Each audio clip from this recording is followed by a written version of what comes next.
universe. Tell me, O Muse, of that famous director who traveled far and wide, who created the Odyssey. Story of a complicated one. That's tough.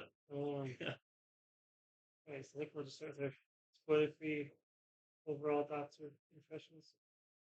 Yeah, yeah, that'd be good. And we'll dive deeper into the histories and whatnot. Yeah, Source material. for sure. That setup took so long. I'm forgetting about the whole movie we just watched. Will I go first? Or You go first. Um, yeah, I think it's better if I go first just because like whatever you say, I'll probably agree with. So I'm sure it's one of the rare times where I'm just forming my own opinion in real time. Yeah, that's good. So honestly, first impressions for me it was pretty difficult to connect the story emotionally and like I mean not because like I feel like there's a lot of the beats there, a lot of things I would expect to be there, but it was more just like almost like a lack of grounding or a lack and it's part of the reason I like a familiarity with the source material. But I think it was like something about the structure of it kind of just threw me off. Like I was having trouble like finding a way into the story. So maybe like eventually I did like maybe like halfway through or something. But I think just overall I was like kind of at a remove from it for some reason. And like it's not the first time I felt that way about like a normal movie, and like typically multiple watches I kind of change my feelings on that. Um, but I don't know, I just didn't like immediately like identify with any particular character, any particular like almost like a disease as the protagonist, like he's kind of delayed as like far as his full introduction, and like we're almost introduced to him in the middle of the story in a way, like he's kind of just the way it's set up. So for some reason, like there's a part of this one of the more straightforward linear structure, more of the like.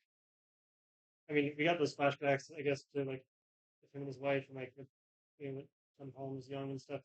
Um, but maybe just the way it's told, like for some reason I feel like I was missing some element of grounding or something like making me like on board to like feel like I'm like already care about these characters or I'm like in the story with them so it almost like a reverse in that way like maybe by the end I started to care more for them but it was not like too late, but it was like that's why it's like almost maybe on a second viewing maybe I have a different experience, but like on the first viewing it was just kind of I don't know, like it was just something about like not abstract because it was pretty you know mostly linear, mostly straightforward and stuff.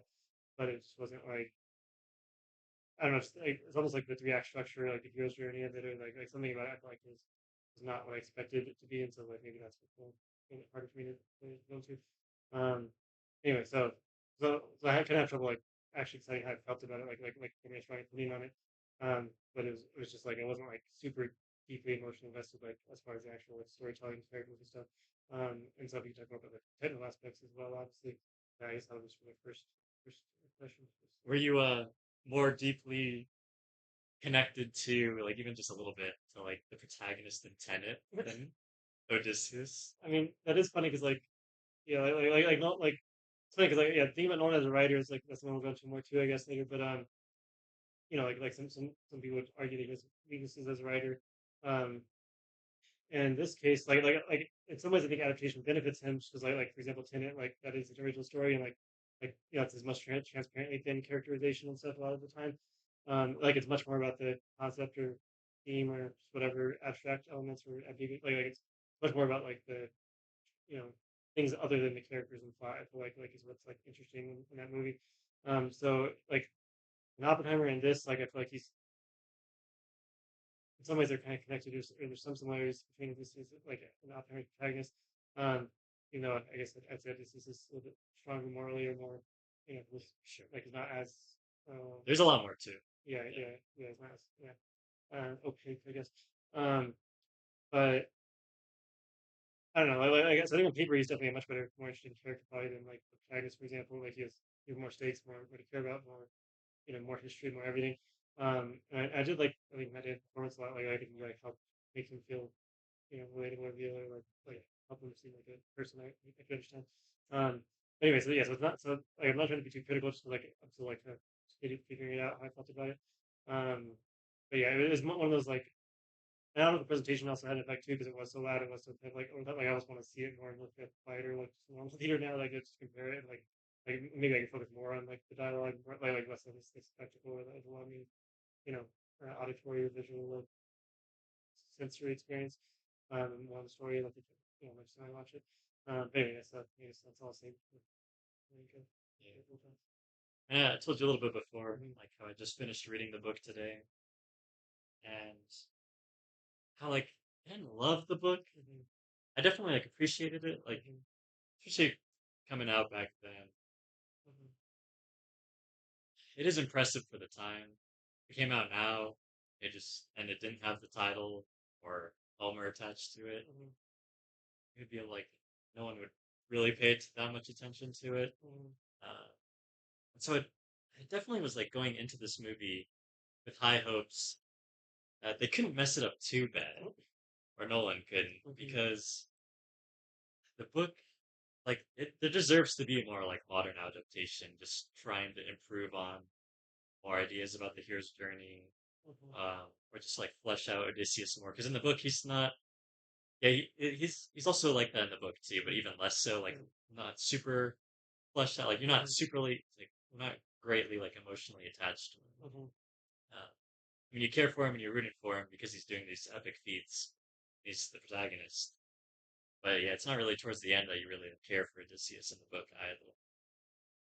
Uh, so I was kind of a little disappointed in the movie, mhm, just in terms of even Odysseus. They kind of like stripped away like a little bit of what made him epic in the mhm, story in the book, mhm, and try to like replace that with making him more relatable. mhm, But I feel like they didn't do that well enough, and then also just you lost out on him just being this like epic force of nature. mhm, Because in the book too, he's described as like slaying like 40 men on his own or something. Like, I can't remember exactly, but he's this force to be reckoned with. mhm, And in the movie, I don't know if they really mention that much. mhm, And there's like plenty of battle scenes that I feel like they could have just done more to make him more impressive. mhm, That they really like they just had him kill one mhm, guy or against this big fella here. Like he did a little bit, but mhm, you didn't feel like this man favored by the gods, mhm, like this like great Odysseus. He was mhm, just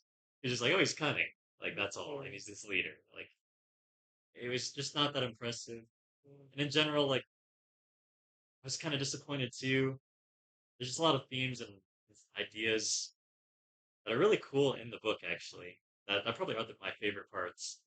That they could have easily expanded on in the movie. That I feel like they almost tried in a couple ways that we could get into later. And I just don't think they did it well enough, or they just veered too far and like lost some of the plot, or lost some of the not the plot, but the themes mhm, that really made the book great. mhm, And and then I agree with you too, just like the loudness, some of like there's a couple grotesque scenes that I mhm, just really don't like ever, and some of like the almost jump scares are just mhm, like really loud moments that last for mhm, minutes that I just really don't care for. mhm, There's like a lot of just choices that like soured my taste a little mhm, bit. I still had like throughout the whole movie had like an open heart about it, mhm, but mhm, I was kind of disappointed mhm, walking away. mhm. Yeah, to me, so much punch real quick. One, maybe we can get this one later, but like the movie almost comes across as like borderline incompetent at times to me. Like he almost looks like he's like leading his men into danger like Yeah, multiple times, which like doesn't make him like cool. Like that takes away from his like whoever they're trying to build him to be up as a protagonist. Like I was like, and the fact that his like men almost like uni against him a couple yeah, times, like there's like no respect that he has as a leader. And yeah, in the book, it's the opposite. yeah, Like, he carries this great respect, and uh-huh, if anything, well, his men still do stupid things, yeah, but it's like the blame is much more on his men. mm, Like, and the movie does that a little bit, mm, but it focuses much more on his men mm, and their carnal desires or mm, their folly. And yeah, uh-huh, he could still lead them better, and the yeah, blame is partly on him still.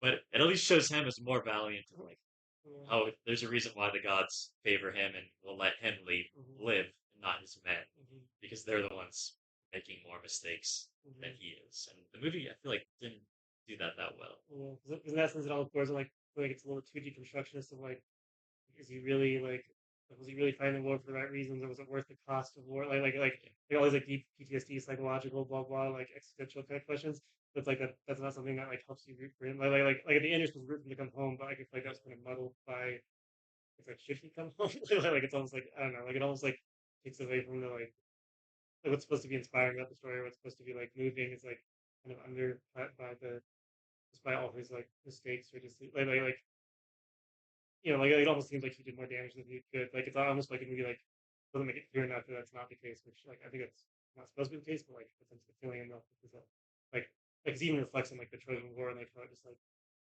he thinks he like broke some sort of like Zeus's law, or he Yeah. like the world's like now like irreparably harmed by his actions in a way. It's like he committed the Yeah, original sin. yeah, that's That's kind of I what it had feels that like. thought. Yeah, I remember and like it's watching funny, it. and then that way it's very similar to Oppenheimer, where like I think Oppenheimer gets really like weak nihilistic almost sort of like Yeah. anyway. But and then also I want to respond to your thing about like just the like to me just tonally just felt a little off like because there are those horror elements which like I was kind of looking forward to in theory because I'd heard stuff like Yeah, in theory it kind of yeah, like the works. Cyclops scene, like the Cersei scene. I expected something like, oh, like that'd be cool. Like I just feel Nolan's really done horror, and like he's done horror stuff. Like even in the Dark Knight, he's done like really good like horror, scenes or scares or like moments that are scary. So I was like looking forward to it having that.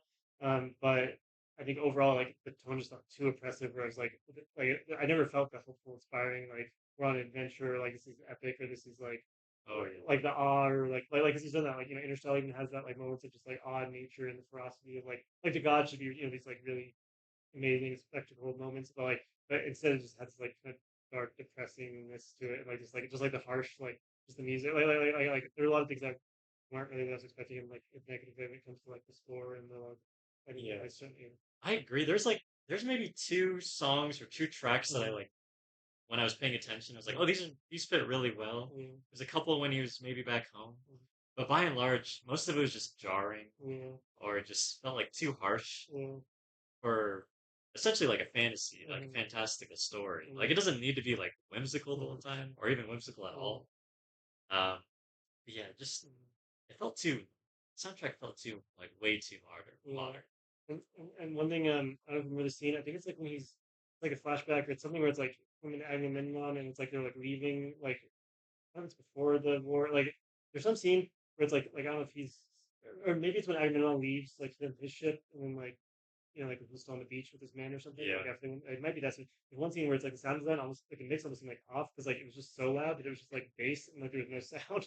But the weird part was like nothing super intense was happening. So I was yeah, like it don't like I feel like that's one of Nolan's like crutches or weaknesses where he'll like just like hit you with this really loud like ominous like sound like you should feel like get your heart pumping, but it's like the visuals aren't necessarily communicating that. Like the sound isn't you know they're not meshing in a way where it's like it's not enhancing the story being told, like it's just kind of like distracting almost like because like pretty soon you can go see my scene or whatever, but real quick like the thing that probably worked the least for me was like the ending of like him fighting all the oh, suitors. That was I that was agree. probably like the worst part of the movie to me.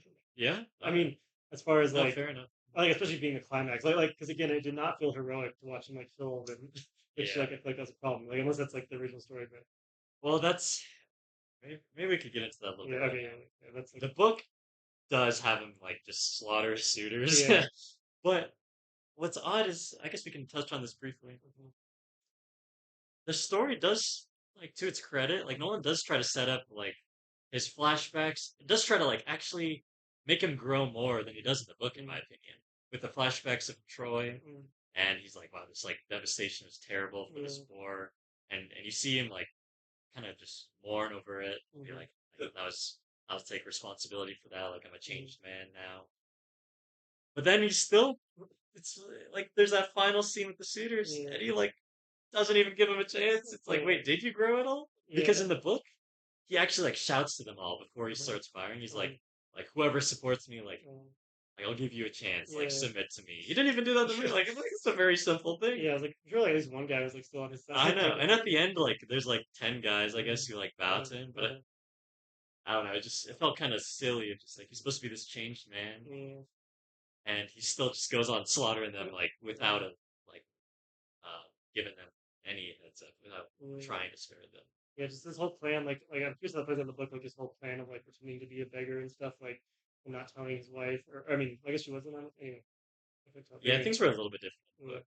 But anyway, yeah, yeah, just something about it felt like yeah, like just yeah, just interesting how like most of it was him being mournful and regretful and like whatever, and then like the ending is like somehow happy, but it's like I feel like it couldn't be happy because Mm. I feel like it already established there is no such thing as good violence. Like violence is not the answer. It's like then it ends up being the answer. Yeah, that's what's weird. It's very much. Yeah. But yeah, maybe we can go a little bit more.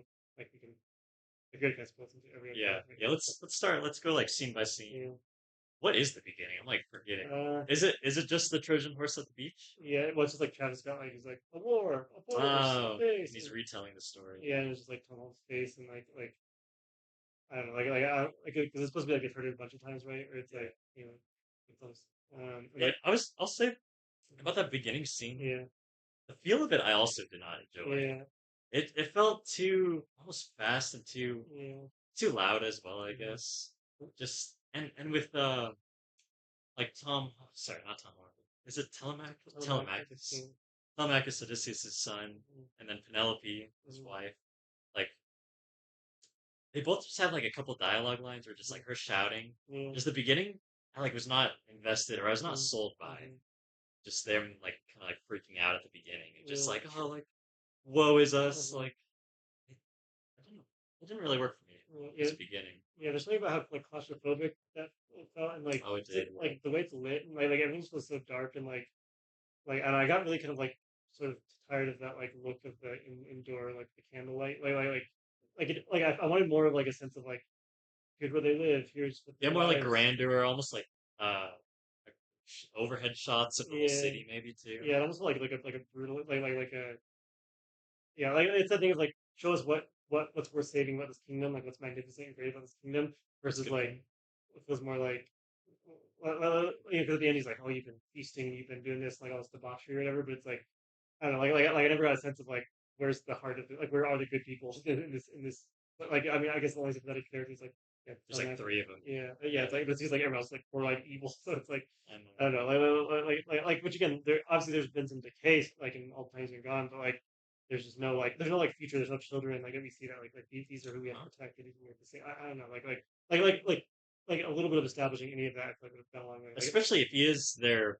I don't know if Odysseus is necessarily their king, but their yeah, chieftain at least. yeah, You like if it's just a normal family story, sure, like you can just focus on the family and a mm-hmm, few people. But the fact that he is chieftain, mm-hmm, that he is lord of all these people, it mm-hmm, would be more fitting for him not just be like my family, my home, mm-hmm. but also my people. Yeah. Like show the people. Yeah, just like how much do we even see of Ithaca like outside of that small But interior, yeah, like yeah. There's like the draft. uh-huh, You see a little bit of the uh, outdoors, but I don't have like in my mind at all yeah, a picture of what the island or yeah. the place looks like. Yeah, that's one thing that's always to me odd about Nolan's films that like somehow he can have like a big blockbuster budget, like major like stakes, whatever, but then sometimes they just go weirdly like small, like Yeah, weirdly like not low budget, but just like tiny in a way. It's like yeah, but like to me like again Interstellar, like I don't love that movie, but like it has a lot of grandeur, a lot of epic and like awe-inspiring. Like there's a lot of like breathtaking just like the scale is really like you see how small humanity is compared to these giant like forces or whatever, and like you get some of that in Odysseus, like in the sea and stuff. But, like yeah, just something about it. Like there was no like for it to be called the Odyssey and for it to be filmed in all these different countries and for it to be this Greek epic, mythological epic. Like I'm just missing a lot of that epicness. yeah. Like especially from the beginning. Like that was like the first thing, one of the first things I thought of these consciously. Whereas the like you know I don't know, it should It be didn't more feel scaled right. yeah. Anyway, so yeah, I'm trying to move forward. I quite remember. Like that is the like. Oh, okay. I do want to ask you the non-linear aspect. Like, did that seem similar to how the book does it, or did it seem like it was pulled more out of order or in a different order? Uh, it's it's kind of different. It's actually Athena. Um, She's the one who says, I'm pretty sure it's Athena. Like, tell me, a muse of the um, story of um, Odysseus who traveled far and wide. um, It's not like the bard. my favorite. Yeah, it's more framed where. Oh, I could be misremembering even more. It could be Mm-hmm, like a total frame of the whole story, mm-hmm. but it definitely doesn't. The focus is less on Telemachus at first, for sure. Like Yeah, this in the movie, there's definitely uh, a choice to like focus way more on Odysseus' family. mm, That's not so done in the book. yeah, yeah. Because I was surprised how long we had to wait to get to this. This is like it almost felt like the story didn't start until like half an hour in or something so there's a lot Yeah. of just like because the problem is like to me that like the Max and Penelope like they're not really doing anything for most of it. Like the In the only book, they're kind of doing it's the same, yeah, but yeah, like his big thing is he like just has to leave and ask the other guy what happened. He just yeah, comes back and almost dies. Like that's like I don't know. Like it just was a little like drawn out in a sense of like they're not active, in the story, which again that might be faithful, but like for how much time we spend with them in the first half, like that was kind of like I already felt like I'm waiting for the pace to pick up, maybe like a big like not even a big action set piece, but like just like more active characters, Yeah, and if anything, the movie spent. I feel like the movie. It felt like the movie spent more time Mm-hmm. with Telemachus and Penelope than the book does in the Mm-hmm. beginning. Mm-hmm. That's what also felt Mm-hmm. almost misleading about the movie when watching it. Just like it made us feel like Telemachus and Penelope were much bigger characters than like they should have Yeah, and how do you feel about the stakes? Like, because to me, the suitors, it was like to have Rob Pattinson be the only like suitor. That was like it seemed like kind of an issue to me. Like it didn't feel like fleshed out enough. Like all these suitors are after my mom, but it's like really there's only one. And like at the end, you see them only all die. But like it just didn't been. feel Well, like I wish there was a little bit more. Like well, either more suitors technically, or pretty much like everyone sitting down at those yeah, long dining yeah, halls were all like they were. Most of them were yeah, suitors, okay, yeah. but I don't know how well that came Yeah, across. because I think the only other one's like that black guy who like dies too, right? Yeah, He's the only one. Like, but like those ones that any like personality or character. Like yeah, I don't know. To me, they weren't that compelling. Like to me, Robert Pattinson, he had to do like all the work of like making them seem like a threat or making them seem interesting, which like his acting is fine, but like I don't know, there's like again, like I almost wanted more of their lives outside of these moments because yeah. like if there's a moment where he like kisses the servant girl or whatever, and like he's like he's into a favorite person or whatever secret relationship. But like so that was like the only taste we got of like any like because what I was hoping is that he would be like have some gladiator like like he thinks he's gladiator like Oh just some yeah. like really hateable character, but like I think he doesn't even do that much to hate him. Like obviously he sucks, but like not in an entertaining way, Yeah, and I I agree. yeah, The only thing that was like brutal about it was like his scowl, like the way he yeah, looked at Telemachus. It's yeah, like, oh, like we'll get you. But yeah, yeah, there was not that much depth to either of those antagonists. yeah. It was pretty disappointing. Because I think the first half hour they could have done more of that. Because like one thing I think is when I forget the servant's name, but like the blind servant and like the dog, like when he takes the dog out or whatever, like Yeah, that was kind of yeah, interesting because it almost seemed like he was helping out a little bit, or he's trying to look like uh, somewhat benevolent yeah, to Telemachus and mm-hmm, Penelope. See, like I'm trying to look after your son, yeah, like I'm trying to calm things down. mm-hmm, And I kind of like that idea at yeah, first, but they never went with it again, mm-hmm, really. Like, sure, Robert Pattinson's character tries to woo Penelope mm-hmm, later, but I don't know. It would have been more interesting if, because I think in the book, mm-hmm, the reason why Odysseus comes back, or there's a couple of reasons why Odysseus comes back disguised, mm-hmm, but one of them is he's trying to figure out who's really like allied with him or not, and it might be Robert Pattinson's character. I'm mm-hmm. forgetting. It was a Greek name. I don't I think it's remember. like M20s or M something. I think it was a black guy. Oh, Or was that Robert Pattinson? I could be right. Huh. Yeah, But there's one of like the most like one of the closest men mm-hmm, who claims to be close and like an ally, and mm-hmm, then in reality isn't, and that's like uncovered at the end of the book because Odysseus is disguised. yeah, And I would have liked if Robert Pattinson the whole time was more like cunning at least. mm-hmm, That he didn't seem like he was gonna try to kill her son at like or yeah, Telemachus at any moment, but mm-hmm, that he was genuinely like wooing them both almost, and then still had a plot once he married Penelope to like kill Telemachus. yeah, Because I think the book tries to lean into that a little bit mm-hmm. more, Like but I think that would have been better in the movie too. I just think there wasn't much tension or like political intrigue. Like you didn't Yeah, see like a lot from that kind of like because it's set up as a political yeah. intrigue too, and it's they don't use it at all. So so I'm pretty sure the first half hour, the first section is just Onakis and then like and Penelope and stuff, and when he like decides to leave, right? And I think that's probably when it cuts to Odysseus. Like we might get a couple of random scenes of him with like his vision of Athena. I think that's kind of early on, maybe his first vision or whatever. Yeah, But by the time we join Odysseus, it's like is that when he's already with Calypso and he's like remembering stuff like yeah, that? pretty sure. And then so that's like a little like so we're jumping like that's kind of current time, I guess, right? Yeah. And so then we finally jump back to I want to say like the Cyclops is almost the first like major like time we see his crew and him, right? Like in the past, like when that story starts, is there any before that? I think so. It's like again, like for me, it was weird how the Trojan War was like so late. Like they finally, I mean, it's because it's the mentalist or something, mentalist. I don't know. It's just the like brother of Agamemnon, right? Oh, The bearded I guy. don't remember his name. Yeah, mentalist. Anyway, um, like I don't know. To me, that was a very odd choice. Like to me, it would have made a lot of sense to have just Travis Scott when he's like saying something about in the beginning. He's like doing the songs and that, like Yeah. whatever. Like to me, like you could have seen the whole Children Wars scene at the beginning. Yeah, that's what I was expecting. Yeah, I think that would have been better too. Because it's sort of like extra out of order, but like I don't really know why. Um, anyway, but yeah, so I'm pretty sure he took religious. He's like, I mean, before the Cyclops, but it's like it's like before they set out, like Yeah, that's why like am the I forgetting how we first see them? because we see them multiple points. Like there's like a lot of shots of him like bowing before Agamemnon and he's all like enjoying it and Yeah. stuff. And like again, like it's repeated like several times. We never get it told like fully played out. Just like you get a little bit of like so. At some point, I think someone on the beach they decide like, okay, we're gonna go off on our own, right? Like we're gonna go a different way. We're not gonna follow him or whatever. Yeah. And like then they end up on the shore of like, or that's when That's they. what also I kind of thought that was a little lame too. That essentially all their woes Mm-hmm, of them all being stranded and lost is mm-hmm, because Odysseus just decided like I'm not gonna follow yeah, Agamemnon anymore. I just like I've had enough of that. Like mm-hmm, we're gonna go our own way. yeah, I honestly I wish I remember exactly how the book did it. mm-hmm, Maybe the book did do it that way, mm-hmm. but regardless, I think as a filmmaker, you got to give a better explanation Yeah. than, or at least make like set up his like character struggle Mm-hmm, in the beginning better of like how he hates bending the knee to Agamemnon, how he like doesn't respect him at all, mm-hmm, and that like he's literally like fuming with anger every time he sees him yeah, like across like mm-hmm, the waves in Agamemnon's ship that mm-hmm, he just can't follow him anymore. mm-hmm, Maybe that's like one of his flaws, and really try to highlight that.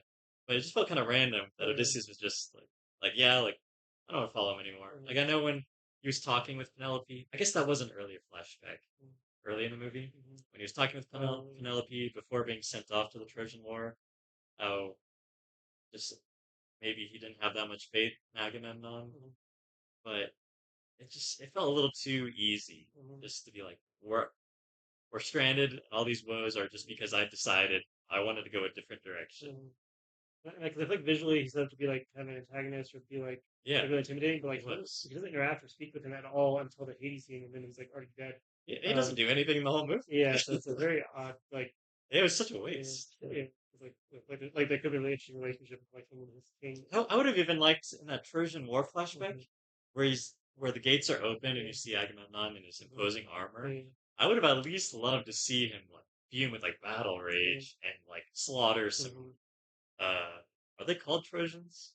The people who live Yeah, in Troy? What are they I called? think so. Yeah, Okay. yeah, Just anything from yeah. him. We didn't see anything at Yeah, all. yeah, because I would say like I actually really like the Hades scene, like when he like there's that brief flashback of like explains how he was murdered and stuff by his Mm. that was like the most interesting characterization. I feel like one of the most interesting characters in the movie. Like just the his betrayal and his his warning Yeah. to him and stuff. Like that's like a 30-second thing almost. Like I couldn't like I don't know. And there's no you see him in a couple scenes before in the movie, Mm, but you have no care for him right? Yeah, or yeah, even fear of him. yeah. So it's, yeah, it's very odd. Like At least show maybe Odysseus like, backtalk him or mhm, something, or hesitate when Agamemnon gives him orders, mhm, maybe just to like add some conflict mhm, or just show some fear, yeah. maybe. Yeah, it seems like It yeah just felt lame. one of the biggest wasted opportunities. Like that's where you could mine interesting conflict or interesting exposition between two characters, but like they just don't even interact. So it's, Yeah, um, but yeah, we can go to the Cyclops yeah, scene it's because like that one's pretty interesting. mm-hmm. That was actually maybe my favorite part of the book Oh, was the Cyclops, mm-hmm. but in the movie for me, I'll just say this and then Yeah, I'll let you go. They kind of they did it worse in the book, in my opinion. mm-hmm. It was fine, Mm-hmm. but I can explain that later. But what did Mm-hmm. you Yeah. I mean, part of it is that it's one of the most hyped up scenes that I like when I've read people talk about it. People are like, oh, Christopher Nolan went full for like or something, whatever. So I was already kind of like having high expectations for it. But the biggest thing for me, well, one like that this is what started me like not thinking of just he's just competent because he just like follows a sheep within this cave. He's like, oh, there's more sheep. Like it's like think? I guess maybe logically it's fine. Like he needs like they want to find more. They want to find the flock or whatever. Like it's gonna lead him to something. But like he's supposed to kind of. I mean, I know he's not in a horror movie. But, like he's in a horror movie. Like he's just like walking in that Oh cave, yeah, just kind of silly and there's like kind of like just how like not aware they are. Like even when like oh someone's gonna come back or like they're like trying out the cheese or whatever like they don't have any urgency or any like we could be in danger in this like unknown environment I yeah, don't know so like I don't know like it already feels kind of like they just walked into an unforced like air like just like trapped themselves And then I guess maybe you could explain it for me better because like I couldn't understand like why it was taking so long to escape because like there was like multiple times they like almost got out and didn't like why he was waiting so long. Like I know he's trying to wait for like this perfect opportunity, I guess. But, like they like kept losing men throughout it. So like maybe you can like explain to me like just like, what actually happened, like so I can understand it. Yeah, maybe I'll start talking about the book Yeah. then. That's where I think that they really messed up. Mhm. Is in the book, you feel it a lot more Mhm. like how hard it is to escape. That's where I genuinely felt like that. My translation I read says like Odysseus like the ingenious hero. That was the first time I was like, wow, okay. I didn't know how to get out of this situation when I was reading it, and Odysseus like found a way. I was like pretty sick. But essentially they can't get out because they can't even kill the giants, or sorry, the Cyclops. Because if they do, they can't roll away the stone Right. that blocks the door. And it's funny, they didn't even really try in the movie. Yeah. I guess that would waste precious screen time, Uh-huh. but whatever. Uh, and so they can't even like try to kill him. They don't even really try in the book, Mhm. anyways. They just realize that right away. But they also can't escape because the Cyclops always goes outside Mhm. and brings his flock with him, and Mhm. then at dusk brings them back and Mhm. comes to sleep. But he's constantly, or he can see them too. But he essentially like raises his hand over the Uh, sheep, even when he's blind, mhm. to make sure like, oh, these are all my sheep. No Mhm. one is getting out. Mhm.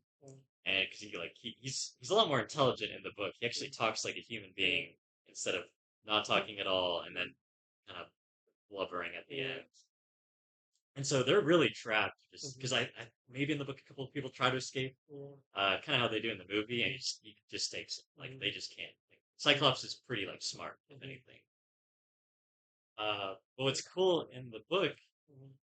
is they realize a couple things. First, they also blind him the same way Mhm. by like finding this long uh, rod, like this long tree branch or whatever, and poking in his eye when he's asleep.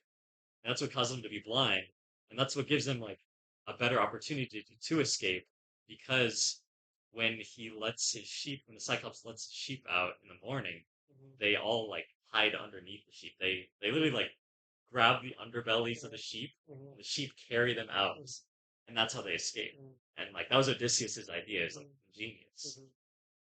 And I was really excited to see that in the movie. Mhm. Like, oh, we're gonna see finally Odysseus be brilliant Mhm. and his ingenuity like save them from the situation. Mhm. It felt kind of lame that like a half of them already just escaped right off Yeah. the bat just by running. Yeah. Uh, and then like the rest just kind of left by after they blinded the Cyclops. He was like asleep for some reason, or just kind of Yeah. sitting there. Like it's pretty lame. Yeah. I mean, 'cause they do still kind of escape with the sheep, right? Like, Yeah, but they're just like huddling yeah. with them, and the Cyclops like his hand is kind of there, Mhm. um, kind of like how in the book does. He's like, but in the book it's much more explicit that he's like petting the sheep Mhm. essentially, like to feel for people like trying to Mhm. escape, and now his like hand was just kind of like loosely hanging, like he was asleep, and Mhm. not even covering the whole exit. Where I feel like they could have just easily ran out without any of the fanfare, Yeah. Yeah. putting the hay or whatever on them, Oh, or right. even running with the Yeah, sheep. because the fact that someone escaped like early, like the first time, I was like, why is this dragging on so long? Yeah, Like, I don't yeah, know. it felt too easy. Yeah. That's what was a shame because in the book it's done really well. Yeah. Yeah. I mean, yeah, the only thing I appreciate was like the actual design of Cyclops kind of cool and like just like Yeah. it was a cool effect of like how they did that because I think it was maybe like a massive puppet or something like sort of like Oh, CG that's kind of and cool. Yeah. like that's supposed to be like a little bit sympathetic like you're supposed to feel a little bit of humanity but I think if it talked that would help a lot because like then I Yeah. would actually think it's real like I would think that's intelligent like a human not just like a creature I wish he did you know? talk. It might be a Mandalorian and Grogu Yeah, situation with the Hutt son. yeah, yeah, There's just like you have the wrong voice. It just sounds yeah. wrong for this It's like a big massive guy. creature. Yeah. Yeah.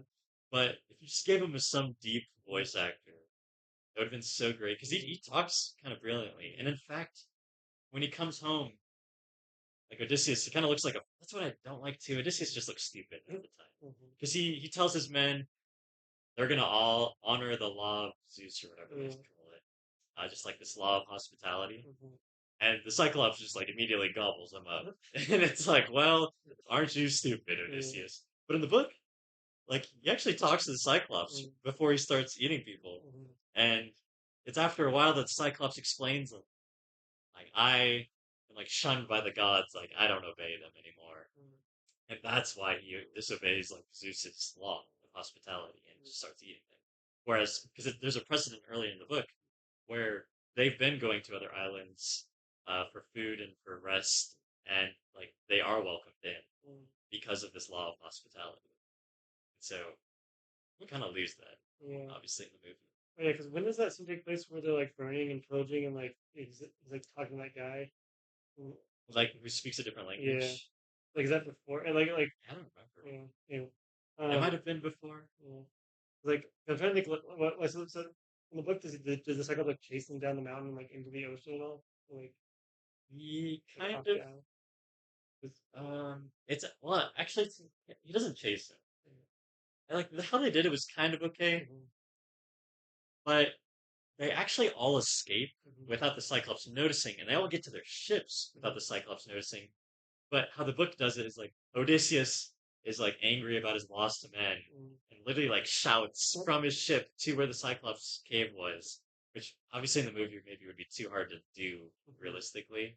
It look too silly. Mm-hmm. But he literally shouts to the Cyclops like like you can't get us, like you suck, man, like essentially. And the Cyclops like hurls these giant stones and Uh, almost like takes out their ships. he throws like one stone in It this just movie. throws one and gives up, Yeah. which is kind of lame because in the book the Cyclops keeps trying, and then Odysseus keeps goading him. He's just like really upset, and his men are like, "Please, Odysseus, like calm down." Which I guess they had a similar effect with him just shooting like his bow at him. Like I was thinking about it at the time, like, all right, you get a similar effect to just show some of Odysseus's faults, like as he goes through this hero's journey. But I don't know. It still felt like it could have been better.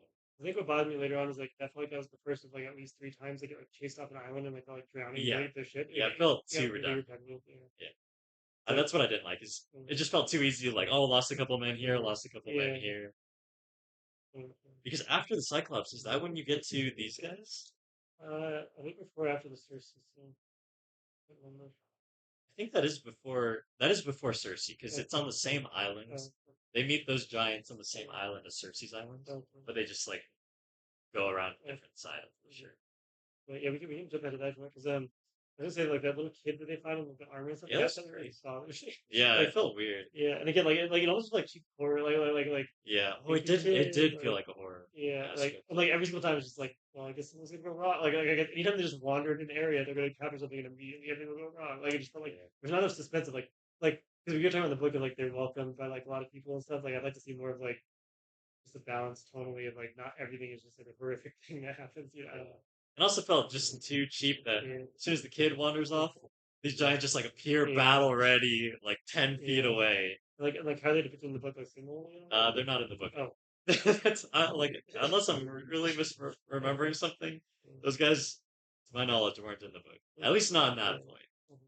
It's like again, there's not any like details or characterization or like No, like it's just you like don't even see their yeah, faces really, I mean, clearly they're bigger than humans, but like if they look human, like I mean, just and their armor. Like like there's too many yeah, questions and that are just like it's like oh that was just crazy. yeah, Let's get away. yeah, like it's like it'd be cool if like for example they like infiltrated their society and like understood like they like they were like it's like a stealth thing where they like discovered them like sleeping and then they like I don't know like something other than just immediately attacking like there was no I know. build up. Yeah, I didn't like it at all actually because, like you said, it's another them running from the Yeah. beach scene and also them looking like horribly incompetent. Like finally, Odysseus he does shoot a couple with his bow, Yeah. um, trying to escape, and then his bow, which is like, all right, you killed a couple, and he does try to like deflect the blows of it, Yeah. one of them in like this scene, but it just felt too for them being so overpowered, I wasn't scared enough. Like Yeah. if you're gonna like almost do a horror aspect or like, oh, these are supernatural beings, like you can't even that's why they have all this armor. You can't even like kill them, you just gotta run. Like it just didn't even feel fear. But even then, it just felt too cheap. Or I wished they didn't have as much armor, or just they tried to fight them. Because it's just like, alright, they're just running away again. Yeah. Like it just felt I feel like you just could have taken that scene completely out of the movie and no one would have blinked an eye. Yeah, I'd be kind of surprised if Christopher Nolan just like chose to like add that like just make it up, like it's really not Uh, like I'm like as like a cool like oh is this intense yeah, but like I'd have to, like I want to like look up now if there's any like interviews or explanation because like I Yeah. assume there's like some reason and not just like completely I pointless. could Yeah, totally be missing like maybe it's like a slight reference in the yeah, book I'm misremembering, but yeah, I don't remember yeah, that what like yeah. whatsoever. Like I think that's the time where he like saves his like second in command or whatever. Yeah, the Indian guy, Yeah, like like that's the thing we were missing any sort of like their their the friendship or chemistry. anything. Yeah, like it's Yeah. just like he hates him. Oh, absolutely. Like he's just like this asshole boss that he I know. like you know. That's what I hated the most actually when watching like halfway through the movie. It really grated against me that all his men did not respect him, like pretty much hated him, and his second in command. Like I'm surprised they just didn't kill him like twice over Yeah. at any point in And the also journey. like he like vaguely threatens to mutiny, but they don't. Like Yeah, is that like I was expecting more of a and in the book, yeah. he's also got a long Greek name. I don't remember, Mhm, but in the book, the Indian guy, I'm mhm, pretty sure it's the Indian guy mhm, or his other second in mhm, command, does kind of rebel against him mhm, or just has a little bit of conflict, but it's not that bad. mhm, It's not every turn they're mhm, taking.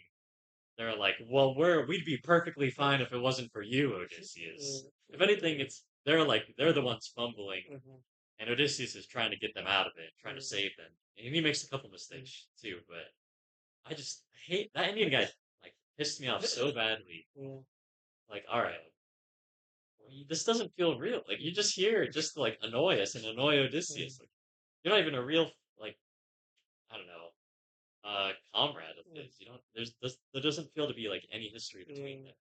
Like I feel like all the opportunities for like like war movies or epics like you want this like sense of brotherhood, this sense of Yeah, and like it's not that hard to do yeah either.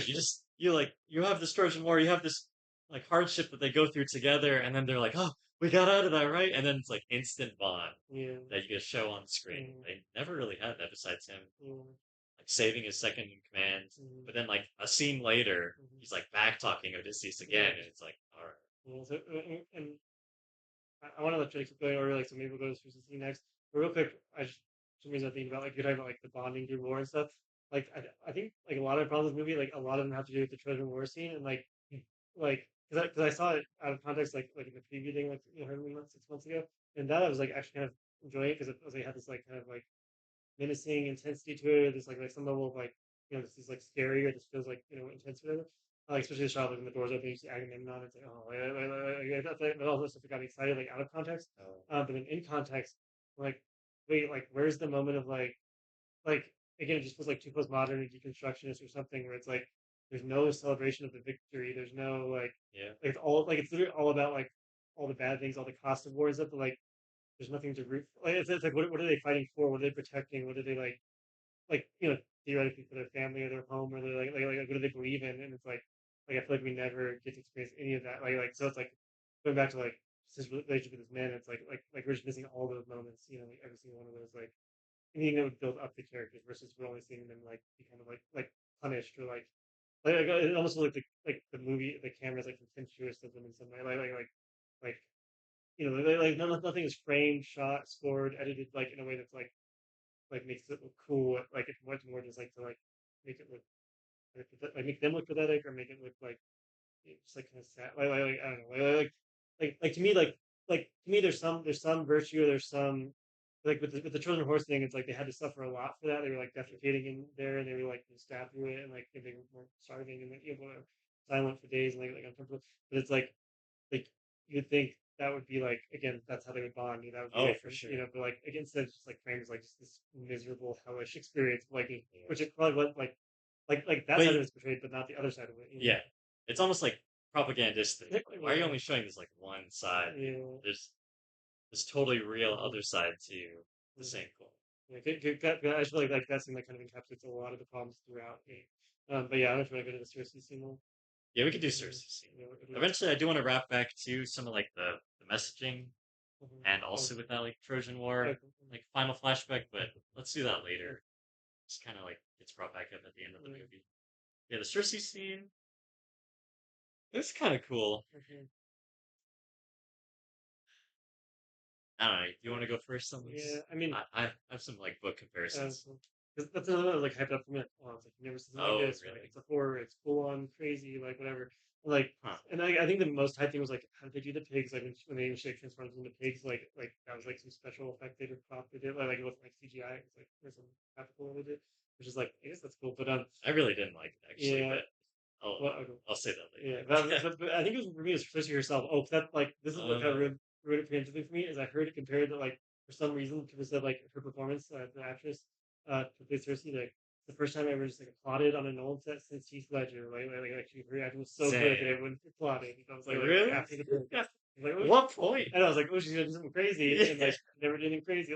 Comparing to Heath Ledger. Because Oh, even like that thing, even if she's just an evil witch with like no backstory characterization or something, like her sister that she's trying to do a bird or whatever, like to me, there's like literally nothing likable or sympathetic about her. Like in that case, yeah. should have been more enjoyably like sadistic or more like just relishing in like how being evil witch like she should have been like That would have been better, honestly. Yeah. yeah, but instead like she presents herself as like a sympathetic character and like almost and he's almost sympathetic towards her.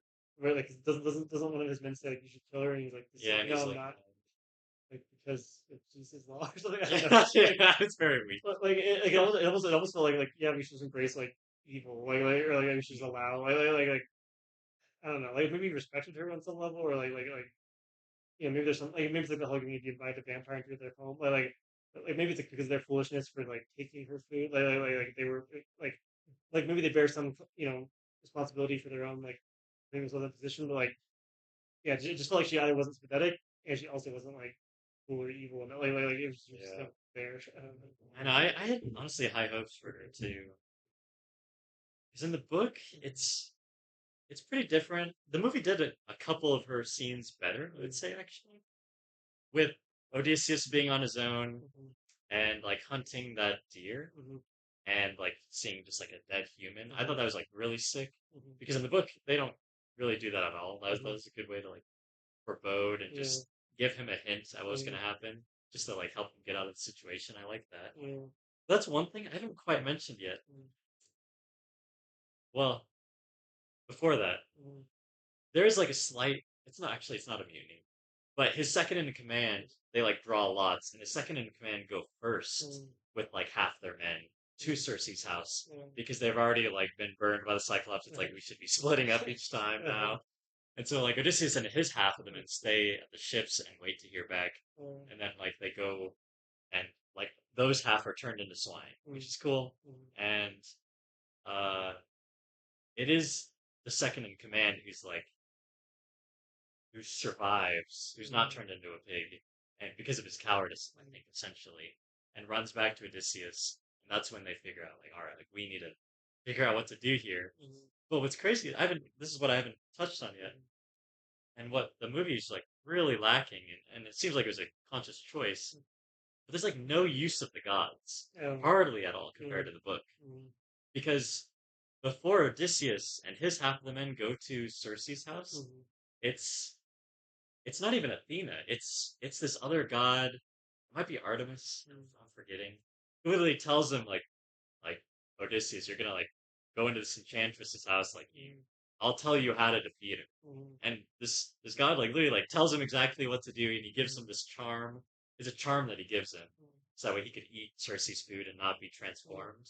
And then he like tells her. He essentially tells Odysseus all these things he needs to do to like win Cersei's favor. It's kind of that's a cool aspect of the book compared to the movie.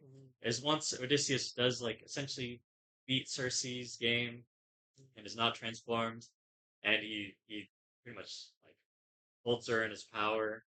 Uh, she like further tries to deceive him by like saying like I'll sleep with you, and he's like no like I've been told like you will like unman me in my sleep, and he's like it's like now like help me already, and then finally like she submits to him because of this like prophecy she heard years ago about how Odysseus would like beat her games or whatever, and then like then she's like a willing ally and like helps her.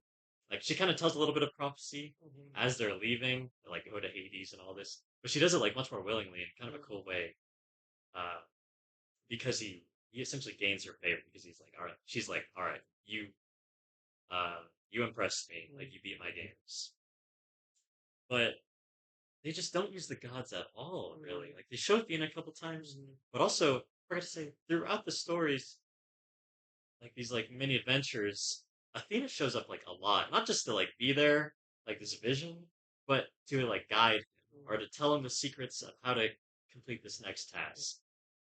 And not only that, when like the Cyclops like cries to Poseidon, like there's actually like a meeting of like the gods and like Poseidon's like talking to Zeus or whatever, being like, I want like Odysseus dead, and and they're talking and like they like kind of argue and they're like no Poseidon, like you can kill all of his men, but you can't kill Odysseus. Like we already proclaimed that we're gonna save him, and you just get like way more context of like the larger forces at play for this like little man in Odysseus, even though he is a great man by man's standards.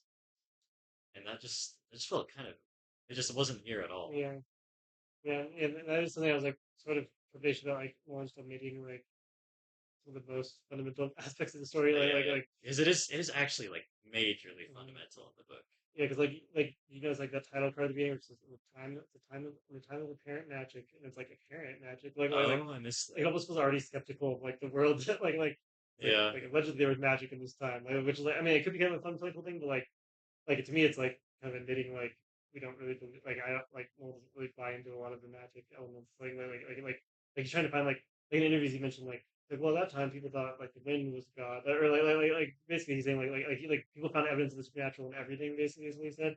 He's like they thought this was from God, this was yeah, but God. that doesn't work because they still have the same supernatural prophecies Yeah, come true, and they still have Hades. yeah, and it's still the Cyclops, like it's still have like a The lot of Cyclops, elements. they still have like all of his men Yeah, dying because they ate of the sun god. mm-hmm. It's like It's very odd you how can't, yeah, you can't go yeah, halfway with it. yeah, like should make it very well. Yeah, this is magic. Yeah, It's and yes. and the and the story of the Odyssey really is about the supernatural side of things and Mhm. like being between these gods. But anyways, that's what stuff about Cersei's scene in the book I did enjoy it better too. And also, she actually just like she feeds them and then has like a magic wand essentially that she just then turns them into pigs, which is like would be a little lame to show on screen. So I get why they want to do something like more interesting, but I hated the grotesqueness Yeah. of like them eating like pigs was like it Mhm. was like all right, that's like it's kind of a fun little play right there. Like all right, I appreciate that, but like her like morphing their faces, it's Yeah. like nah, and like why is it taking so long Yeah. too? Like Yeah. she's like an interested to like mold like clay, like she should be able to like do Yeah. that. Yeah. Yeah. There's just something. Yeah. Again, something just totally just doesn't really feel right about like Yeah, again like there's like even if it like it should be more like almost fairy tale esque to me, like a little bit more like creepy, like yeah, like a for like sure. Hansel and Gretel kind of witch like maneuvering and whatever. And it's like you get a little bit of that at first maybe, but then it just becomes full on like you know I don't know like again because it's just harsh music and it's just like it's just like it's like Yeah, almost too like a more quiet soundtrack would have fit better yeah than. yeah just a more I don't know like yeah again I think just only like I was more of a like it's like too it's too dark for like the subject matter like you didn't Yeah. really need to be a subject matter.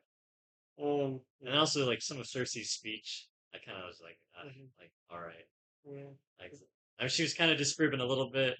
She's like, I like knew like it's like men's Oh yeah. natures that you like rape and pillage, Uh-huh. and like sure you can have a character that thinks that, Mhm. but she wasn't really rebuked. Like Odysseus Yeah. is like, did my men lay a hand on you? She's like, Yeah. no, but they would, Yeah. and Exactly. it's like, Yeah. it's like okay, like you can have a female character who's like Mhm. super paranoid about those things for Mhm. sure, but it just felt like it's just kind of brushed aside, like Yeah. oh, like but she's right, and it's like no, no, Yeah. not Yeah. really. The whole thing made it doesn't seem like he's like a male feminist, right? Like he's like trying to be an ally, I know, which is like I feel like it's inviting all this modern yeah, well for sure, like subtext interpretation like probably wasn't meant yeah, to like be in the there. book she literally tries to sleep with him, Yeah. like it's. And that feels like a little bit I mean, she does it to try to but like cut him off, like um, unman him, but yeah. still. But again, that's more of like a witch type of thing. Hmm. Like again, I just feel like they just made her like again, she's not evil enough or like anything that would make her interesting to watch. Like they just like took Yeah, I away just those did not things. care. Yeah, and Um, also I feel like it. I don't know if you felt this at all, mhm, but maybe just because I read it, so I knew exactly what's like gonna happen. mhm. When his men first see the other piles of armor in Cersei's backyard, when Okay. they're told to take off their Mhm, armor, and then when Odysseus first goes inside and is like mhm, about to eat the soup or about to mhm. slaughter the pig, you just felt way too slow to piece things together. Yeah. Like the entire like all those things he was like moments away, and it's Mhm. almost like strokes of luck that he didn't get transformed into a pig or fall Mhm. under her spell. Yeah. But all these clues were being set up for us, the audience, and him and his Mhm. men, and I feel like they were like so stupid and like so slow in Yeah. picking them up. I mean, maybe it's just because I read it Mhm. and I just was painfully aware of it. Mhm. But I don't know. Did you feel that at all? Yeah, and again, again, just with the repetitive stuff, like in terms of like I feel like each, like I know it's meant to be kind of episodic or meant to be like, like it's not the most like flowing story. It's like just kind of segmented, but I feel like each incident should either escalate in stakes or tension, or like be more like if anything this time, I mean, sorry, if anything, having the Cyclops was so early, which again I'm sure is not supposed to be in the book. But, like, I feel like that was like one of the like scariest things that could happen, or most intense things that could happen. Is like watching Oh, him for like fight sure. off someone's head. So like isn't this just like here's another thing. Like it never felt like we were like building everything, or like it didn't feel like they were learning like as they went along. Like they weren't like gaining. Like it wasn't like they learned something with the Cyclops that helped them here. Like which again, like I don't know if any of those are problems in the story itself, but like yeah, just something about it was like it felt very like just pacing wise it felt off, like you're saying how slow it was for them to realize that like the snowboard every time just waiting for them to like start dying and then he runs away. I just didn't feel like there's ever going to be any growth of the characters happening in the scenes. Yeah, I agree. Yeah, so thanks for move on. You guys can talk about the Trojan War stuff. I think at some point, Tom Atkins goes to the kingdom of the island. And then, Yeah. like, did you like key into? Is there anything interesting about like what they implied with Helen of Troy or like her sister, like any of that? Like, 'cause it's like very hinted at, but I couldn't figure out what I'm supposed to get from that. Yeah. And Agamemnon, I guess. Yeah, like, he talks about her being scarred. He's like Oh, really I had okay. no idea what that meant, honestly. Oh, Was because was it explained that that was like sister of that was the sister of Agamemnon's wife who killed him? Were they yeah, they're like sisters? twin sisters, I think. Okay, Yeah, like so it's like they're like brothers and then twin sisters, like they're married to, I guess. I see. I think. Okay, I missed that a little bit. Yeah, but like this kind of little joke where he's like, it's like the face that launched 1,000 ships, and then she turns her face, all scars, like, well, maybe now more like 500. Like Yeah, she like, lost half her beauty. But like, yeah, I did not understand it's like, how that happened to her. yeah, because then it's shown very like briefly in flashback where you see her like screaming and but again, I don't know if that's But I her think or that was her sister. Okay, sister because it was talking about Agamemnon, yeah, yeah. Anyway, which yeah, also like in the book, is any of that explained at all? uh I looked it up a little bit just to Or, remind myself because I genuinely forgot. yeah, But like I he is killed by mm-hmm, his wife and his wife's lover, like yeah, Agamemnon. But the sister, I don't remember anything mm-hmm, about really, or the scars on her face. Just does not ring a bell at all. mm-hmm, Uh, and also it's kind of tough. Like the movie really tried to portray this, like both sisters, mm-hmm. honestly, as the moral centers who are like super sympathetic Yeah, and like as like oh like she was justified in like trying to kill her husband with her yeah, lover.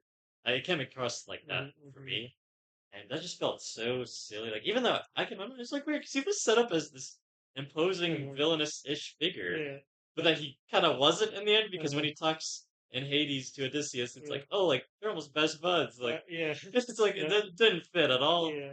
And then also in the book, and then like well just in the main story, Mhm, like Agamemnon's like more of the tragic character. mhm, It's his wife who kills him. mhm, That's supposed to be seen as like the wrong one, and yeah, like kind of rightfully so. mhm, And he still like is a really messed up character because he sacrificed his own like teenage girl mhm, to like one of the gods. But I think how the story set up is like those one of the gods asked him to mhm, sacrifice his daughter mhm, either for the war or something, mhm, and so he felt like pressured to obey the mhm, gods. So it's not as black and white as yeah, this evil man and this mhm, poor wife who just like she just needed her yeah. revenge.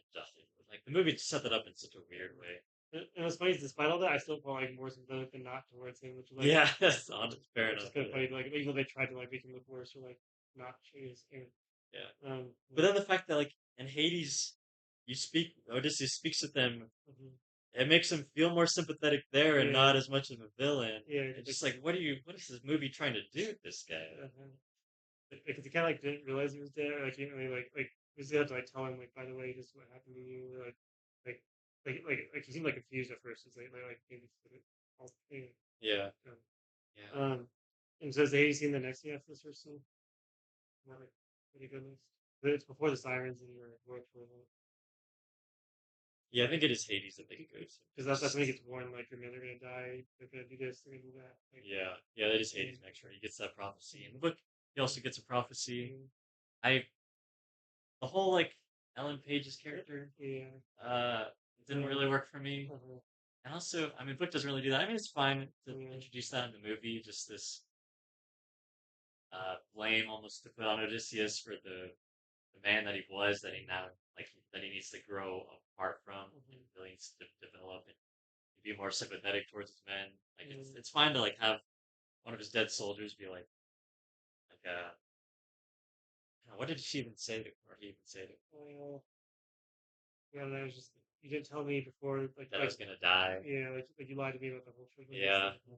it wasn't really in the book if I remember, but whatever. And he's like, "Well, I heard your screams." I was like, "I can feel your blood." Yeah, there's like a weird Yeah. scene. Like it didn't work for me either way. It felt too cheap, Uh-huh. and also it's like you're a soldier, and Yeah. most of these guys, It's what you're saying it yeah, for. they all just their lives get thrown away Yeah. like it's I don't know, Yeah. trash. Oh, because that was a big recurring thing of like you didn't bury them right. You gotta like honor them more. Um, Yeah, that was kind of odd and too. like it's like that's another moral failing. Yours Odysseus, and then like at the end he's like, "Well, I will go west and I will honor them." Yeah, Anyway, like I couldn't tell what the position of the movie was, but like it just seemed like another like reminder that's like I couldn't tell if it was realistic or not. But it was like at a certain point, it's just too like he's failing at everything. yeah, it's just too Just yeah, like you need to feel bad about every single thing you did, even though it's like and, but he's already very conscious, and that's yeah, what makes him a better hero. mhm, He's already really aware of the responsibility on his mhm, shoulders, and how much like he wants to protect his own men mhm, because he feels their mhm, lives like weighing on him. But he yet like everyone's still like, oh, you're yeah, still terrible. Whereas like he's taking far more mhm. responsibility than any other leader would. Yeah, he's just constantly being like lectured of like Yeah, you're not enough. You know what I'm I saying? know. Like That's what is. That's definitely the postmodern side of yeah, just really sad. mhm, It's like, all right, like a war leader like mhm, this, like he's gonna garner respect and yeah, like fear. mhm, He's not just not everyone is gonna start backtalking him as soon as they can. mhm, Like, come on. yeah, he just gets yeah, it's like humiliated. Yeah, yeah. And then something else happened in the Hades scene at the beginning. Like I want to say there was like a third Yeah. character or something we'll talk to him. That's the one. That's that one who gives him the prophecy. There's a prophecy guy. Um, Doesn't really explain much. In the book, I um, don't remember his name, um, but he's the real reason they're in Hades um, is to go to that prophetic. um, But Agamemnon was kind of cool. um, We talked about. like, It was actually pretty interesting um, because it also sets up Agamemnon. um, Like thought he was going to be coming home from his long, arduous um, journey and then just be at um, peace. And it's like a forewarning and also just like helps Odysseus realize that when he goes home, he needs to be disguised too. He can't just like go in with open arms and have everything expected to be normal and him to be welcomed back. So that was a good setup, um, honestly. yeah, no, I want to say like the whole Hades thing was like one of the more compelling parts to me, just because like Yeah. it felt like we were trying to get more intrigue of like before I'm like wondering what's the rest of the movie gonna be about, and it's like okay now we have like a few elements of like things to look forward to or foreshadowing or like like like like I guess I like the whole prophecy element in terms of like it's fun to watch them wrestle with like should we do it like they told me this is gonna happen so what should I do like should I just follow that or should I try to like change Yeah. just defying them or The book does that pretty well yeah too, where it's not as atheistic and like uh, like everyone in the book realizes like you still got to follow the gods a yeah bit. Like you can't just be like I'm gonna defy the gods. yeah It's like no, they're very real. Like they'll kill you. yeah But if anything, he just tries to like he still follows him, but mm, just like on a minor detail. He's like I'm mm, gonna put my armor on actually. Like I'm gonna try to do it my way, slight, mhm, which is like fine and shows like a little bit of his leadership and yeah rebelliousness, and punishes him a little mm, bit for it later as well. But like there's no defying the mm. gods. Yeah, just to reiterate, I think that's the point I was the most invested in the movie was like after the AC because like okay, like I'm looking Oh, forward to this, like forward to this, and then like the chaos for not like great for but like it felt like we were building towards something at that point, you know. oh, for sure. Although Um, then when you leave the Hades scene, it's yeah, another run to the beach and run to uh, our let's ships. go. Yeah, which felt so arbitrary. Yeah, In the book, it's not like that. Also, that is why I kind of didn't love the Hades scene. yeah, In the book, and just in my imagination, honestly, too, it was like they were actually like in hell, or just a Yeah. much more there's much more going on all Mm, around them instead of these like wide, mm, empty mm, plains that they yeah. just come out of. Mm, They just felt like a little uninspiring, mm, and just the random like it was I think it was briefly stated wise men they were just like wrathful or something. These mhm, dead men chased after them. Why did they mm, do that? yeah. I So have, I have maybe no because you didn't idea. bury them right or something, or you didn't like give them a proper like Um, respect or something. I don't know. I mean, yeah, yeah. I just felt nothing from it again. Yeah. It just like I was like the third or Yeah. fourth time we're all Yeah. like running to our ships. Uh-huh. And again, yeah, again, it's very quickly becomes like zombies and like just horror Yeah, it movie did. monster, like nothing like There's like no meaning. yeah. There's no reason to care. Mm. So from there is that like That's when you get to the sirens, I think. yeah, which that was yeah. I mean, if you want to talk about seeing the only thing I want to say is I did like how it was like kind of edited or like the interesting sound design of like you can't hear because of like the Yeah, like like the like like wax. like the choice to like make it so like I mean almost like a cop out too to like not actually show them or like hear the song 'cause, like I know. I like thought about like that. that was like so that I didn't like but, like I think there is like something interesting like whatever music is being played or like just something that was screen like so yeah, it was still underwhelming like overall but like it was like cool and fun like No, I agree. Yeah, just that's what mm, also is tough. I'm kind of glad they didn't show too much of the sirens yeah because I imagine their tops would be like yeah naked, mhm, and they'd just be like, really, do you need to be showing yeah that? What was the rating for this movie it's too? R Oh, it is rated yeah R. Oh, it's funny oh, 'cause, like, it's pretty bloodless, like, there's not really any blood, yeah. and the only other thing is, like, there is some, like, cursing, and, I think Odysseus' first line was, like, "It's been 10 effing years," or he said something like that, like, Oh, that's, I like, the first thing he completely said, and forgot. I was like, "Okay, that's weird." That immediately kinda, like, it's too anachronistic or too, like, much, Yeah, but anyways, I'm kind of glad, yeah, especially with their R rating. I feel uh, like they could have shown a lot more. I yeah, guess I'm glad that they didn't. uh But I still almost wanted more of a close yeah, up with the sirens. Like it's kind mhm, of cool to see them yeah, pass by. Like I still mhm, thought they were well done. mhm, I almost like wanted more of them. I feel like the yeah, scene was too fast uh and was like only focusing on the men. yeah. There's only, like, one guy who really doesn't want it, And like, that also, we it felt see. stupid because he just like the wax is working well. Yeah. I'm pretty sure he just decides randomly to take it out. Yeah. And it's like, why? Yeah. Like, there's no explanation or reason. Mhm. At least give us like the really dumb like his buddy like elbows him and Mhm. then they fall out. Yeah. Or maybe he like sees Odysseus' Mhm. screams, or maybe Odysseus is like watching, like Mhm. looking at his soldier and like telling him to like untie me, Yeah. and then it's like soldier's like, oh man, like maybe I'll get up and Mhm. take these out of my ears and help my captain, my Mhm. leader, and then falls to the sirens. Like at least make it feel more realistic Mhm. than just Yeah, because isn't there like a doesn't he like also speak to clips and voiceover like narrating? He's like he's telling you like the yes, song was like this. He's like this. He's like there's all these things. There's like everything you never wanted or everything you wish you had, but it's too late or yeah. there's something kind of vague. But I was like, what kind of song would sound I know. That's I was thinking that too. Of like all right, like that's not very alluring. yeah, yeah, Like if anything, it's like a suicide song. Like you should kill yourself. Or like if, instead of like oh like come with us, yeah, Odysseus. yeah. It Like didn't make we'll it please you. didn't explain what was learning about it. Yeah, Yeah. I mean, some of it in concept, what he said, yeah, I didn't mind actually. I was like, like it's kind of interesting to think mm, about. it, mm, But it would have been so cool to hear a mhm, little bit of their song, like yeah, from his perspective, mhm, and yeah, maybe you could cut away at moments to his second in command with the yeah, earwax, just that way you wouldn't have to like figure out too mhm, much what the siren song was yeah, actually like. But at least give us like a little bit of this like soothing yeah, voice and this like the sing song kind of mhm, like pleas to him, mhm, just to like really compel him to leave. yeah, and, I just that would have been so much more mhm, convincing, and you'd feel it much more from him too. Of like, mhm, man, like yeah, the things they're saying, like mhm, yeah, of course he's never gonna go home. Like maybe he should just leave. yeah, Like we want to, like I feel like we need to be convinced of that mhm, as the audience yeah, too, and I didn't feel any of yeah, that. yeah. It's ambiguous, yeah, because they shout. Yeah, just him screaming. He didn't even Yeah. like implore his men to untie him, which surely he should have done. He It was seems like just he was in freaking out. pain. Yeah, Yeah, which I don't think that's the no, it idea. doesn't feel right at all. Yes, that's kind of tough. Yeah, And then the whirlpool scene that felt very underwhelming to me because it was I yeah. mean, what is the creature that like grabs them? You know, I don't remember her name. like She has a name. comes out of like a cave, right? Like it's Yeah, but she only has like six mm, appendages or mm. whatever. That's one of the very few like jump scares that did work for me, or like moments where like it wasn't like they think they're safe and it just like grabs them out of nowhere, Uh, like like I appreciate it just because like otherwise nothing was happening. Mhm. Like basically the whirlpool they just like go by it. Like they don't nothing like well, at one point their oars get jammed, right? They get like Well, they decide last minute. yeah. Odysseus wants to like skirt the edge of the Uh-huh. whirlpool because he knows that's the only way to save like potentially all of his Uh, men.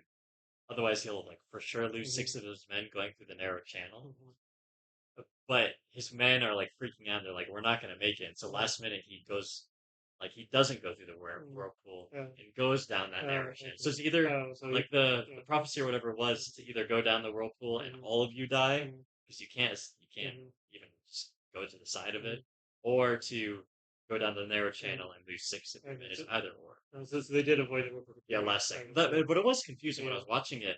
For some reason, I thought they still tried to skirt the edge of the Yeah. Yeah. That's whirlpool. what it looked like to me too. Yeah, Yeah. it was shot kind of poorly. Mm. Uh, yeah. Um. But I actually didn't like that jump scare. Uh, I knew it was like coming um. because I was like, well, they're gonna lose their six men any Mhm, moment now. And I guess I just don't like horror movie yeah. jump scares. They Mhm, always just feel too cheap. mhm, I feel like you could build such a better sense of dread yeah. about like maybe watching Odysseus' face Mhm, at like any moment now mhm, than having it hit with like mhm, less of like a violent crash just mhm, to like scare yeah. us. Like just Mhm, that shock value. yeah. Just like all right, you played a loud Yeah. noise. Yeah. It's like congratulations, like you made me jump. Mhm, Um, but I would appreciate it much more if mhm. it wasn't so jumpy, I Yeah, guess. 'cause I guess the closest analog I can think of would be like maybe Pirates of the Caribbean and like some of the sea stuff, and like I remember how cool like the Oh yeah. Kraken was at the end of Dead Man's Chest, where it's like just something to fill you with like terror and dread Yeah, and like and the Kraken, I guess, maybe had like a mini jump scare yeah, too, but it's much more this like mhm, sense of dread of like, mhm, oh, like the Kraken's coming back. It's like yeah, it's not gonna leave you. It's like mhm, it'll be back in a minute. mhm, Um, and so just yeah, this like building of dread and dread mhm, that it was like gonna keep snatching all of them. It wasn't necessarily like, a bunch of jump scares that made mhm. it effective. Yeah, because like yeah, I feel like that more like cosmic like like the Lovecraftian That they kind of just yeah this larger than life mhm, demon that they can't mhm, even hope to defeat. yeah, And this thing yeah, just, I yeah, mean, it's in the jumps, book too. It just mhm, snatches six of them and leaves. mhm, It's like, well, that was easy. yeah, We just lost six men, yeah, but yeah. mhm. So are we getting to the point where at what point does he just like kind of remember everything and like Well, now we go to the Sun God's Island. um I'm pretty sure yeah yeah because his men are yeah freaking yeah out again. yeah Like, what did Cersei? mm-hmm. What else did she tell you about the Mm-hmm. prophecy? And he's like, that you'll all surely die by eating the Sun God's cattle. Mm-hmm. Which is in the book too. It's Mm-hmm. a good moment in the book. It also just felt like too easy why they went to the Sun God's Island. Like in the book, I felt much more that it was his own men's folly, that they just like really wanted a rest, they really wanted Mm-hmm. food that they couldn't push on anymore. Yeah. That's why they were stuck. Mm-hmm. Like I didn't like again when they got to the Sun God's Island, and it was, and he's like, his second in command is like, why don't you take pity on us? Mm-hmm. Like we're starving. Like there's no other better option but just defy the gods and eat this food, eat this cattle. But in the book, and I feel like just storytelling wise, just so much more effective to be like, no, it's like their sins. Mm-hmm. Like you can't just blame like circumstance Yeah. and just be like, well, there was no better option. Because Odysseus was like, I mean, they're all starving, but he didn't Mm-hmm. need to eat the cattle. Mm-hmm. Like they could have still maybe tried to get away. It Yeah. just felt too much of a cop out. It seemed very avoidable. Yeah, Like he like barely like he didn't really try to stop them that much. Like he had just like I don't I know. know. Like And then he like also, stumbles upon them. He's like, oh, we you find us. It's like not yeah, that far away. Like, just storytelling wise, it just feels too lame, just too easy. mm-hmm. Just to have them stuck at this island for Mm-hmm. forever Mm-hmm. until they eat the sun Yeah. god's cattle. It's like, all right, I don't Like, know what you're doing here. doesn't the winds just like change like Yeah, like they're able to leave them? yeah. And then and I'm actually blanking on like how do they end up dying? Like what's the consequence of that? It's funny in the book. It's also really it's done the same exact way, but it's Mm-hmm. also just kind of funny. It just feels uh, not as impressive. They just go out to sea, and the seas are just incredibly rough, and Mm-hmm. there's thunder and lightning coming down. So it's Like Zeus that. and Poseidon, exact like Mm-hmm. going against them essentially Mm-hmm. because they defied the gods. And so basically like they'll just start like the ship just starts like Yeah, just like I think it breaks in two at some yeah. point, and it just kind of explained that they all just died except for Odysseus. He Mm-hmm. just woke up on Calypso's beach. Mm-hmm. It's like, all right, Mm-hmm. Like, and, that's the thing about me too. Is like there wasn't enough dramatic tension of like, because even Calypso was kind of being selfish, right? Like, keeping him there, like not She like definitely was at first. Yeah. yeah. And so like I don't know, like there wasn't enough. To me, it just like it almost seemed arbitrary when he just like woke up or he should remember everything. Just decided, okay, time to go home. Well, it's because she arbitrarily Uh, also in the movie decided to stop feeding the yeah, lotus flower, which is what made him known. uh, And it's like just her benevolence out yeah, of after 7 or 8 long years to be like, oh oh, yeah, finally I'll let you go. yeah. Like, But that's what feels also lame, mhm, and that's why you lose so much when you get rid of the impact of the gods. mhm, Because the reason why Calypso lets Odysseus leave in the book is because it's it's also a different god completely. It's not even Athena, but Athena is also trying to really advocate for Odysseus to the gods. mhm, But it's the gods who go to like with Zeus's authority. mhm, Like one of them, like one of the lesser gods, goes to Calypso and says, like, Calypso, what are you doing? mhm, Like, you can't be holding like our hero Odysseus captive any longer. You've had him for so long. mhm, And she's like, oh, but I want to like turn him into a god with me, mhm, like keep him immortal. Like, isn't that so great? And you feel like she's just like she's a lot more selfish and mhm, more interesting that way to follow. mhm, Like, oh, like are seeing her motivation. mhm, And in the movie, you don't get any of that. Just kind of lame. It's like, mhm, what is she? She just had some bliss for 7 years, I mhm, guess. And she's just gonna like easily let him go, like mhm, just unconvincing. But it feels a lot cooler in the book that, like, all right, like, she literally, like, she knows she can't go against Zeus, mhm, and so she's kind of begrudgingly helping uh, Odysseus out, and Odysseus mhm, kind of realizes it mhm, when he like comes to, mhm, and he's like, I know, like, you're not willing, like, just gonna let me go. Like, what trick are you maybe playing? She's like, no, no, it's the gods, like, looking after you. And like, sure, it literally is a Deus Ex Machina in the mhm, book too, but it feels much more fitting because of course he's gained all this favor with mhm, Athena and the gods before, mhm, so it makes sense that they, after at least 7 long years, try to get him out mhm, instead of just Calypso deciding randomly one day, like, all right, I'll let you go. mhm. Yeah, those brief flashes of Athena like throughout like don't really do much. Like I can't remember what dialogue she has. Like I think she She mainly says just nods her, yeah. She's shakes her like she's head, and proving cries. Yeah, yeah.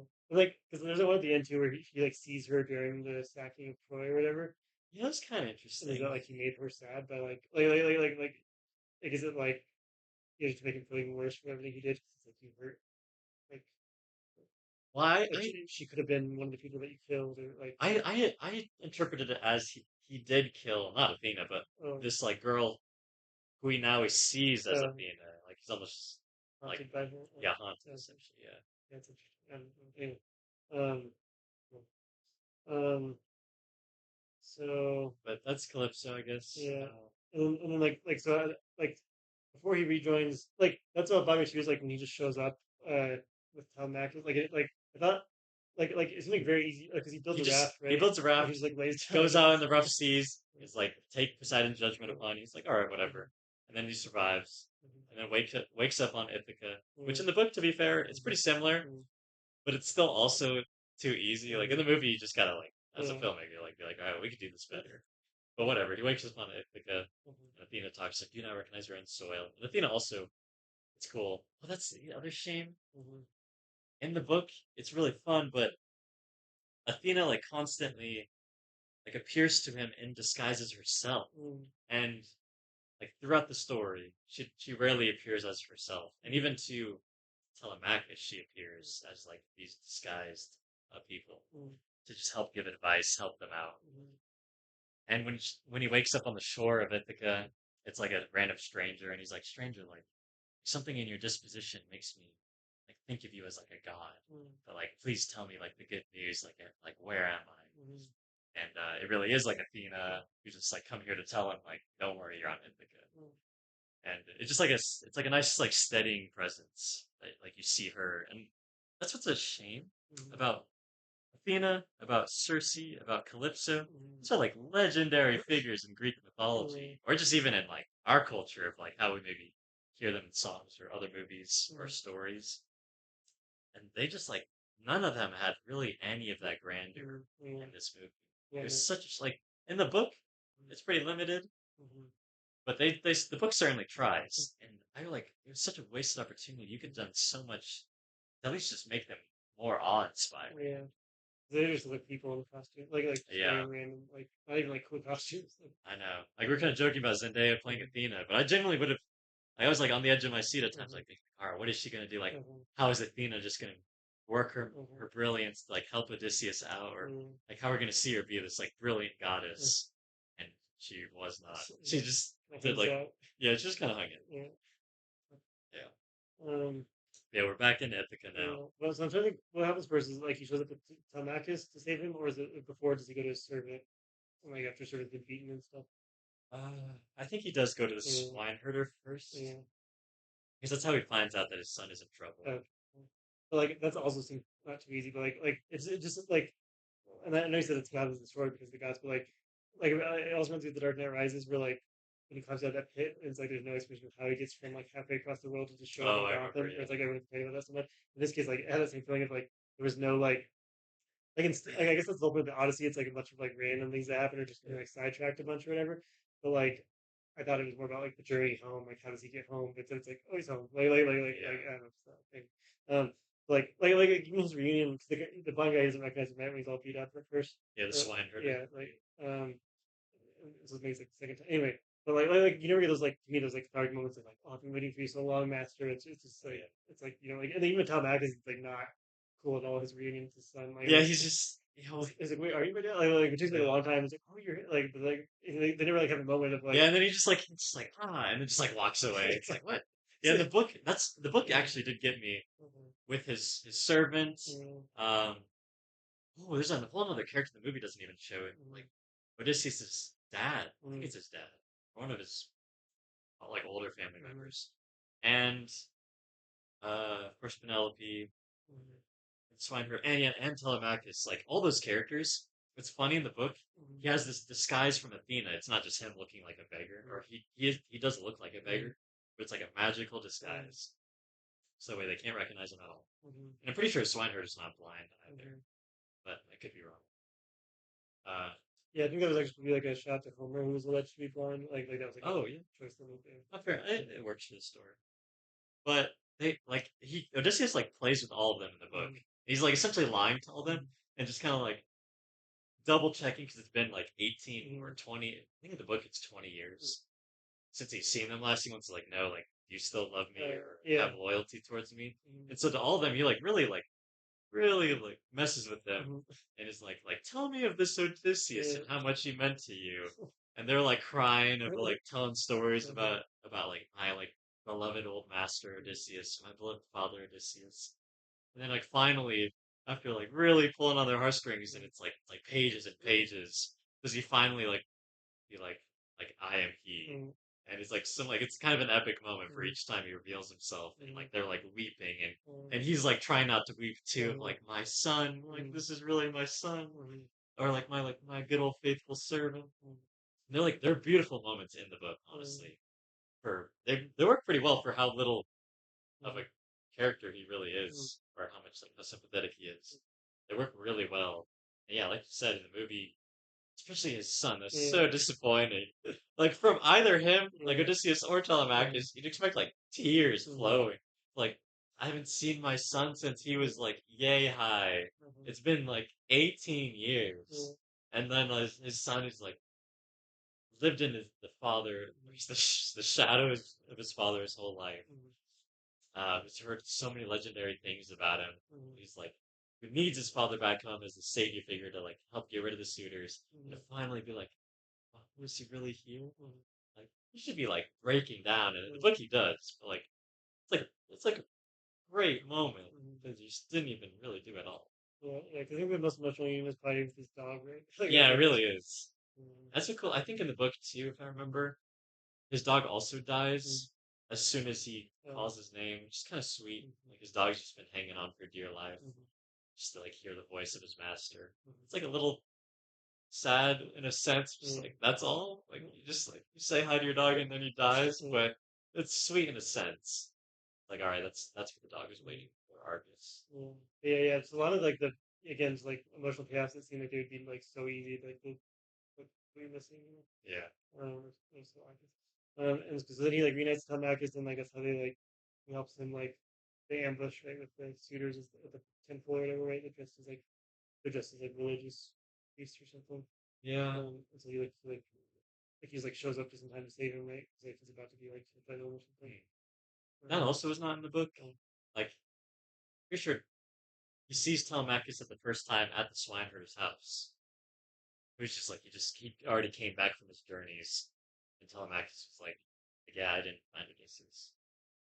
Uh, so the whole time I was watching those priest scenes, I was like trying to give them their credit. Just like, all right, like you do need a little bit more attention here. You do need Odysseus actually helping out, maybe trying to protect his son. But it also just felt too easy. Just like shows up and all Max's men just easily get slaughtered. It's like, all right, like come on, like why are we so incompetent? And then the fact that Odysseus, like it works. Like in the book, it's set up he can slay 40 men on his own. But that the fact that the movie did not set that up at all in the beginning or really like highlight it throughout the story, and then all of a sudden he's just like without a weapon, or he steals like one dagger and just like takes out all of these guys. It's like it's cool, but it's like all right, like, you didn't set this up well enough, and it kind of feels like nothing. Like I'm not feeling anything watching this. uh, But yeah, there's something like satisfying about it. Like that thing is like if you're gonna like have someone like slaughter one people, it should be like, oh yeah, I'm getting all these people to die. Like it really earned some like I guess they said the bad, but like I don't know, I don't They like. they try to set it up because those those priests Mm-hmm. or the people impersonating the priests Yeah. like killed uh his swine herders like dogs and maybe some of his like Uh. helpers. Yeah. It's like all right, like they're bad, man. But it's Yeah. it's just too simple of Uh-huh. like oh they it's like the kick the dog kind of thing. Just like Yeah. all right, that's too easy in storytelling. Mm. It's just a gimmick at this Yeah. point. Because again, like the supers are just not really that fleshed out as villains. No, You no. know. Yeah, So yeah, then, they get back. mm, It's like all right.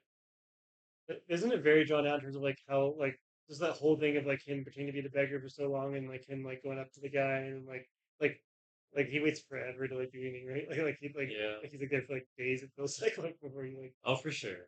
um, And it's not explained that well at all mm, why he's waiting. mm, Like it's kind of implied that he just waited for the opportunity to get all the suitors stuck in this room mm, without any weapons. But that wasn't really his idea at first. Like that mm, was like Penelope suggested that, or mm, maybe Telemachus at the end. Um, and the book is also drawn out. mm, It's like, why is he not revealing himself already or mm, coming up with a plan? yeah. Like he just trying to see who's allied with him or not. So it's like, all right, they didn't have the best source material to like Mm, work from there. They kind of just had to figure things out. mm, Yeah, I also thought it felt very slow. That's where the mm, movie definitely dragged on. mm. Yeah, and like, and sorry, so at any point, the Tom Hanks is obviously in on the plan the whole time, right? Or like after a certain point, he Yes. realizes the distance. But does Penelope not that entire conversation? Does she not know it's him? I don't think so. No. Okay, because like to me, like of course you'd recognize your husband's voice, right? Yeah, that's it's tough. That's why like you really need Athena to Yeah, disguise him with this magical uh-huh, disguise to like yeah, really make all that work. It's like, all right, it has been 18 or 20 uh-huh, years, yeah, but like you don't recognize anything about your husband, or like uh-huh, beneath the cowl of his uh-huh, hood, see like a little bit of his face or yeah. his eyes or his mannerisms. Even just the context of the conversation, I feel like eventually she will start to Yeah. like, who's this guy? Like talking to me so much about Like in the this. book, I don't think she realizes it, or Mhm. she's not told until all the suitors are killed. Yeah. Just kind of interesting. Mhm. Uh, but I had no idea what was going on And was that always his plan? Just like, oh, I know no one else can shoot my bow. Like that was always like that's like that was his master plan. Was there. I just think like I so. mean to have all the weapons removed and then he's like he could only like it was like basically an ambush that he was like devising. I guess. I think that's giving it too much Uh, credit, honestly. yeah. Like, I Like, forget what the book exactly yeah. does, but I don't think the movie sets that up at all. Yeah. Like, it kind of sets up as just Just it's kind of just improvising. Penelope who just yeah he's just figuring out what to do, and it's if anything it's Penelope who's like all right I want to do this test, and it's not even because she's trying to like collaborate and conspire with Odysseus. Yeah. She just like was like oh fine I'll marry one of you, which Uh, also I did not like uh, because for some reason her son is trying to pressure her to do that, yeah. which I thought like when Odysseus talked with him, it was like I want you to like talk to my wife Penelope about like maybe just try to get out of her like where her allegiance stands if she still remembers or loves me. Mhm. Uh, but then Telemachus almost like pushes her to the opposite. Just Yeah. like she was like saying like I won't marry another, like Yeah. I'll still give my love to Odysseus. Then he's the one like pressuring her to like no, like Yeah. remarry and like wait, did I miss something? Yeah. And because it also like coincidental too to me the timing of like she's like fine I can't wait anymore but like just when he happens to be like Yeah, there was no like it's too bigger easy. pressure there should have been like some like imminent threat or some like That's why they something should have forcing her just hand yeah, that or just have like Odysseus reveal himself yeah beforehand to her, yeah or which just even have her son say like a friend of Odysseus's uh, came to me, like uh, you gotta like devise this uh, plan, and then like we'll be able to like maybe get my father will maybe hear this and come yeah back and rescue us, yeah no, like get her in somehow. I really thought she wasn't in it because that would have made much more Yeah, sense I don't like think she was. Yeah. because I mean because the only interesting thing is when she like is closing the doors over and she like doesn't let the servant girl in just because she like knows she's like betrayed her or like isn't like it almost seems odd that she wouldn't allow her to like that she just did she have any good reason to do that or she was like she didn't like her like I mean like Uh, she just knew she wasn't good like yeah, she knew that. Do you remember the scene with Robert Pattinson and Penelope? yeah Where so it's like they're like the oh because servant girl they told Robert Pattinson oh that like she's essentially been lying to the suitors the past 3 years, and now he yeah has dirt on her. yeah And, like she was gonna finish this tapestry for mm, her grandfather or mhm, father or whatever, and then once she finished the tapestry, mhm, then she would remarry. mhm, But like the servant girl like exposed her mhm, that like oh she's been undoing it every night, and uh, that's why she's taken 3 years to do it. uh, didn't this her like also overhear that somehow like that conversation she's Yeah, like there like on a beach with the doctor yeah told what? like because I don't think Penelope overheard it right like so maybe like this fine heard her like you see him like overhearing it so maybe he like goes and tells her yeah like just like Oh, but perhaps. then like I think she's plenty upset with her servant already uh, for just blackmailing, for just giving away the information mm, that like she's been undoing her uh, tapestry because that gives one of the suitors like mhm, perfect blackmail uh, against her. I think that's plenty of reason enough. yeah so, yeah so I think I misinterpreted that like when she closed the door I was like oh it's because she like is preparing for this like you know Yeah, I was confused by that too. Of, like uh, she almost seems in the know by then, yeah but how could she be? It yeah didn't set that up at all. yeah because like that's when you ever get those moments of like when they like reunite or when they Yeah, like because the comeback is it happens is before the slaughter where he's like Odysseus, you're Odysseus or something like right before the slaughter yeah, like he figures that with pretty late around but where the dog is, right? yeah I guess anyway Yeah, um but like and then the whole thing with like the weapons have been removed and so then he's like killing them all but then Robert Pattinson sends the guy to like go get the weapons and he's like sending them through the floor yeah. and then like just still killing them and then he like then time after he gives him the last dagger and like I think it goes on for so long and it's like It it's not like does. again the music there's no music it's just like Oh, I hated yeah that yeah so much. it's not like a cool inspiring rap No, thing it's and it's not like horrific yeah where it's like you do that maybe if you're in the shoes of Robert yeah Pattinson and the suitors, yeah and it's like there's like horrible things happening where yeah this like monster slaying you uh-huh, all and you can't get out. uh-huh, Then you maybe you can get away with having mhm, this like violent just like beating for yeah like 10 minutes straight. But for Odysseus, our hero, it's like all right, this is like not like I want to plug my ears. Like yeah it's not inspiring. It's not even like coming across as like oh this like bad man and Odysseus like mhm, doing these things. Like yeah they still set it up as him doing a good thing by yeah killing them. It's just yeah like, yeah what are this we doing? was so at odds with like stories trying to tell like it's like Yeah. yeah morally confused totally Oh, confused absolutely. yeah It was also hilarious. It just felt like it kept happening mhm. over and over, where every time like new weapons were being Mhm. dropped, Robert Pattinson was just like get the spears, get the shields, like get Stop the moving. Yeah, always swords. like Yeah, like it's just like companion to him. Like every time a new weapon dropped, him just like saying like somebody get those. yeah.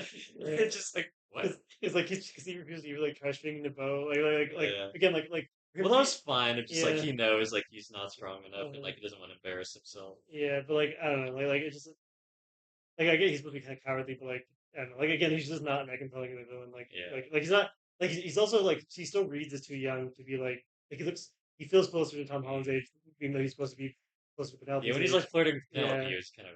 It's kind of Yeah, gross. like there's like an unintentional subtext that like yeah Yeah. shouldn't be there. But he's not as like slimy as like a worm tongue from Lord of Yeah. the Rings. Mm-hmm. Like he's trying to be that, Mm-hmm. but worm tongue you like hate so much more. Yeah. Like oh like there's nothing redeeming. Yeah.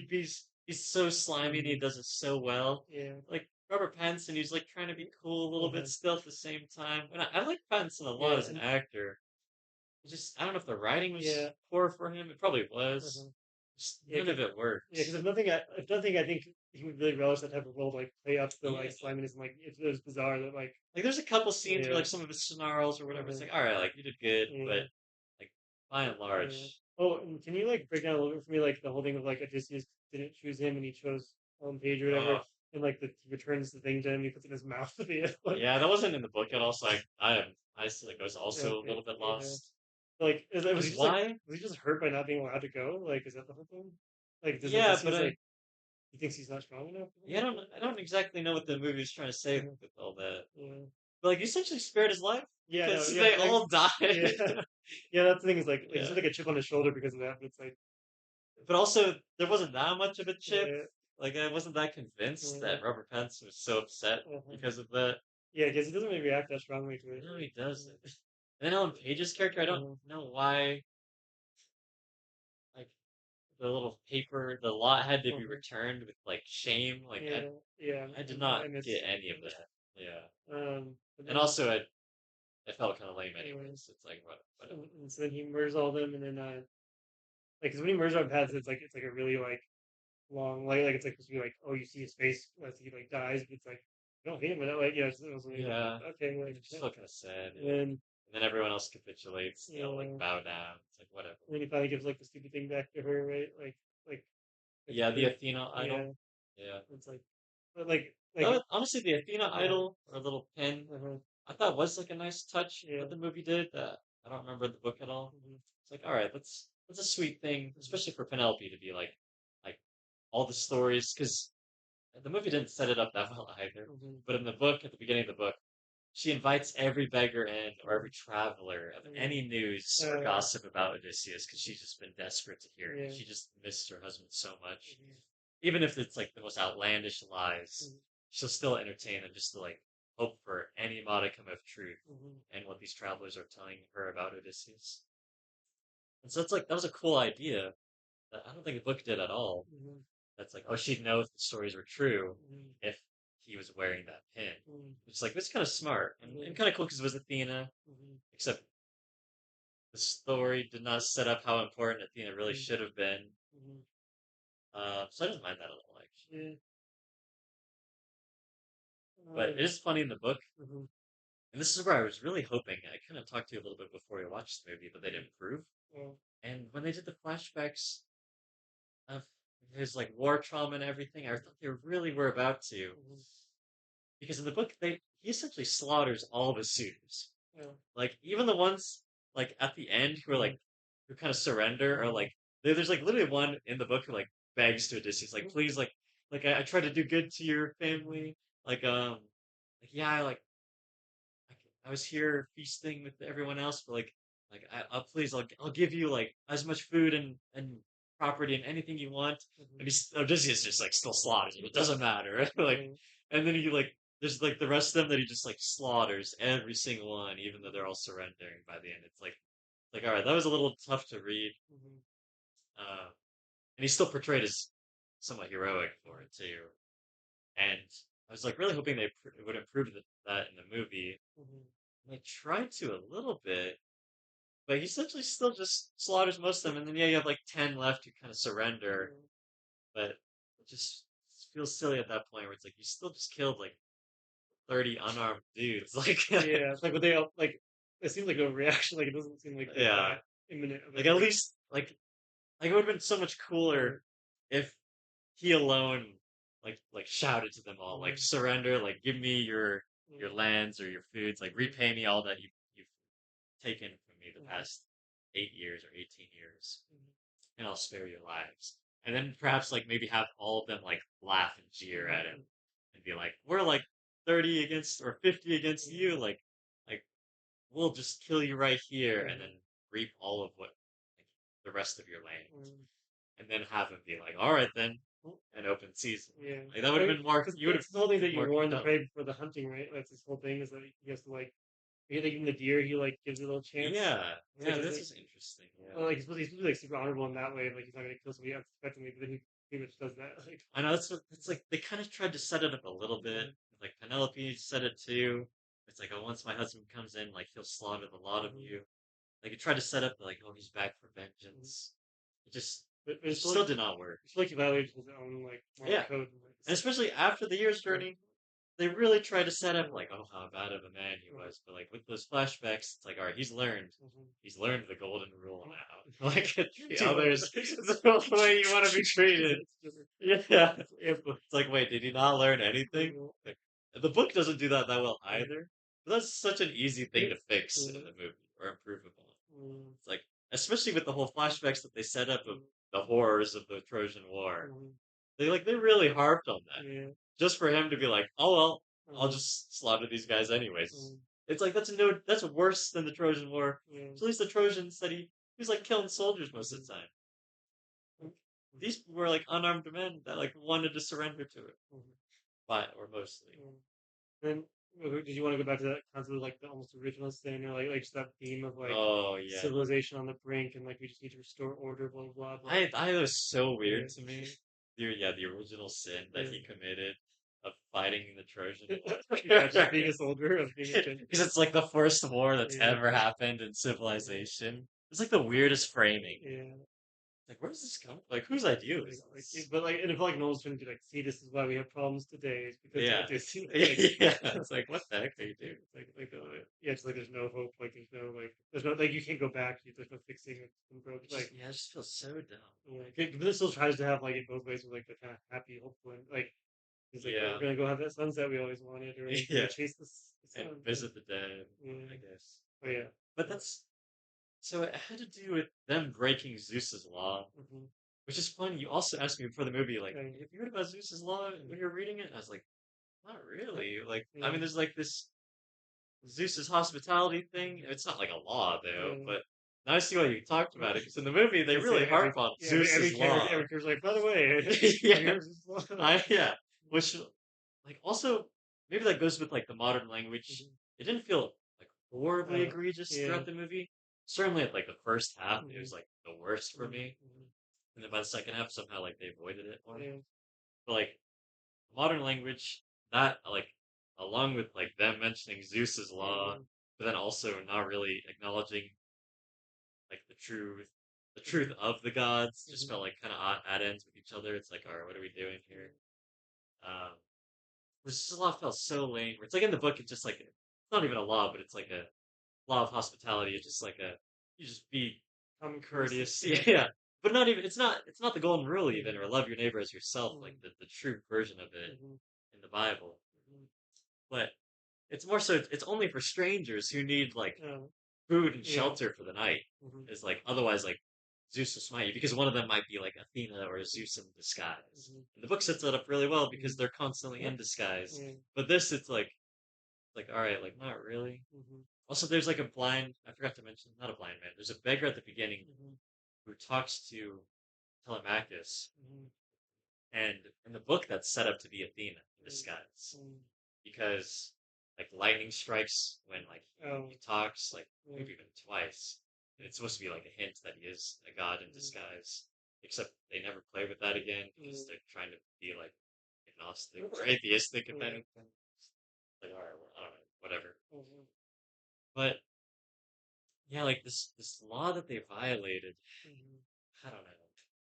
This first just the law thing just felt really lame. Like putting it that way, just uninspiring. mhm. But yeah, the original sin, it's like Seems like just a like very like that's something fundamentally that they like miss yeah, like again like they just that again just going back to that Trojan War sequence. It's like this is not like it's the wrong like like we're not seeing it like it's like we're seeing this from like not the protagonist's perspective almost or it's, you feel like the film's like judging the characters too much yeah, absolutely. it's like condescending or like Because there was no tainted. setup really. Mhm, And honestly, I don't honestly I don't truly know the history of Mhm. the Trojan War, Mhm. but certainly back then in history, like Mhm. there's countless wars Mhm. all across the world. Like Mhm. every few years, it was pretty common. It Mhm. was not just the Trojan War. Mhm. Uh, but the movie did not set up at all why the Trojan War was so bad, Mhm. apparently, to have started this original sin. Yeah. And if anything, it like blames Odysseus, but he was like the one who's unwilling, like he was like, dang, like Agamemnon will like literally take our son Mhm. if I don't go fight in this war. Mhm. Like I'd rather die Mhm. than have my son be killed by Mhm. Agamemnon if I don't go. Mhm. It's like it's a valiant thing that he goes to this war, Yeah. at least to just help save his family, his people. Mhm. And sure, maybe you could put all the blame on Agamemnon, and they kind of do a little bit. Mhm. But even then, it's still more nuanced than that. Mhm. Because wars are not just fought because, like, one side is the evil galactic empire Mhm. who's, like, got the Sith and Darth Vader and stormtroopers who have, like, they're pure evil Mhm. and, or they're the Nazis that, like, deserve to be eradicated. Like, Mhm. they're the only evil here. Mhm. It's like, no, war's, like, 99% of the time so much more complicated. At least like show us a little bit. If you're gonna try to make this point about how bad the Trojan War was Mhm. from our hero's perspective, Mhm. and like at least not you can't just be like because war is bad, like Mhm. because people die. Be Yeah. like at least be like because maybe the Trojans were just like they were being like raped and pillaged and Mhm. like like they didn't even start anything and they were just like attacked by Agamemnon and maybe be have like a little bit of sympathetic side from Odysseus being like, dang, like they're more our allies than Agamemnon is. They're, like just we're under this cruel tyranny of this leader. Like you could take that angle for sure. Doesn't always work either, but Mhm. at least do that. Yeah. But just the fact that like in this flashback, you Mhm. just see like the horrible music being played when like the Trojan soldiers are being killed. Like, oh, Mhm. isn't this horrible? It's like no, like that part's okay. Like they're the bad Mhm. soldiers who are gonna kill our heroes. It's Mhm. like yeah, like that's war and it is people dying. Mhm. It's tragic in a sense. Like well, we're rooting for that. Yeah. Like we want these Trojan soldiers to Mhm. die.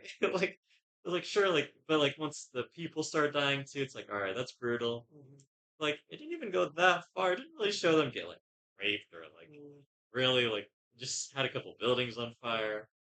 Like it could have really portrayed it a lot worse than it did. It Mhm. was like taking for granted our intelligence and like how we viewed how Mhm. evil not this was. Yeah.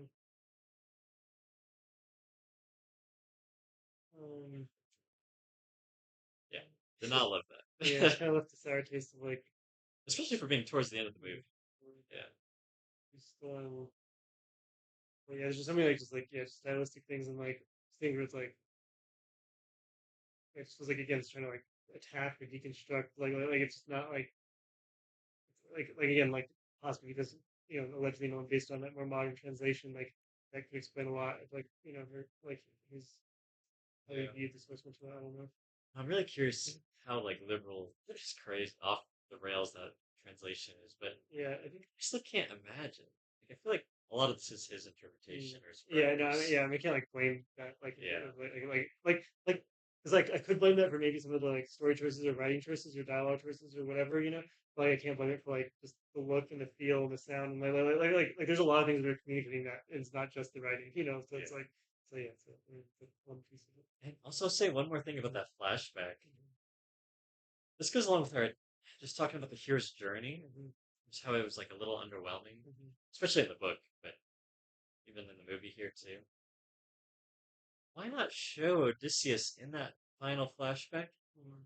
Like essentially like pillage and potentially even rape. Maybe not rape, that's too far, Mhm. that's hard to come back from for a hero. Mhm. But if his soldiers are doing that, Mhm. like show him charge head first into battle and Mhm. like love like the Yeah. bloodlust and like just be enthralled in Mhm. killing these soldiers and killing the civilians, being like 10 years of pent up anger. Mhm. Instead, he's just like kind of like walking. He's already horrified, which it's like understandable. Mhm.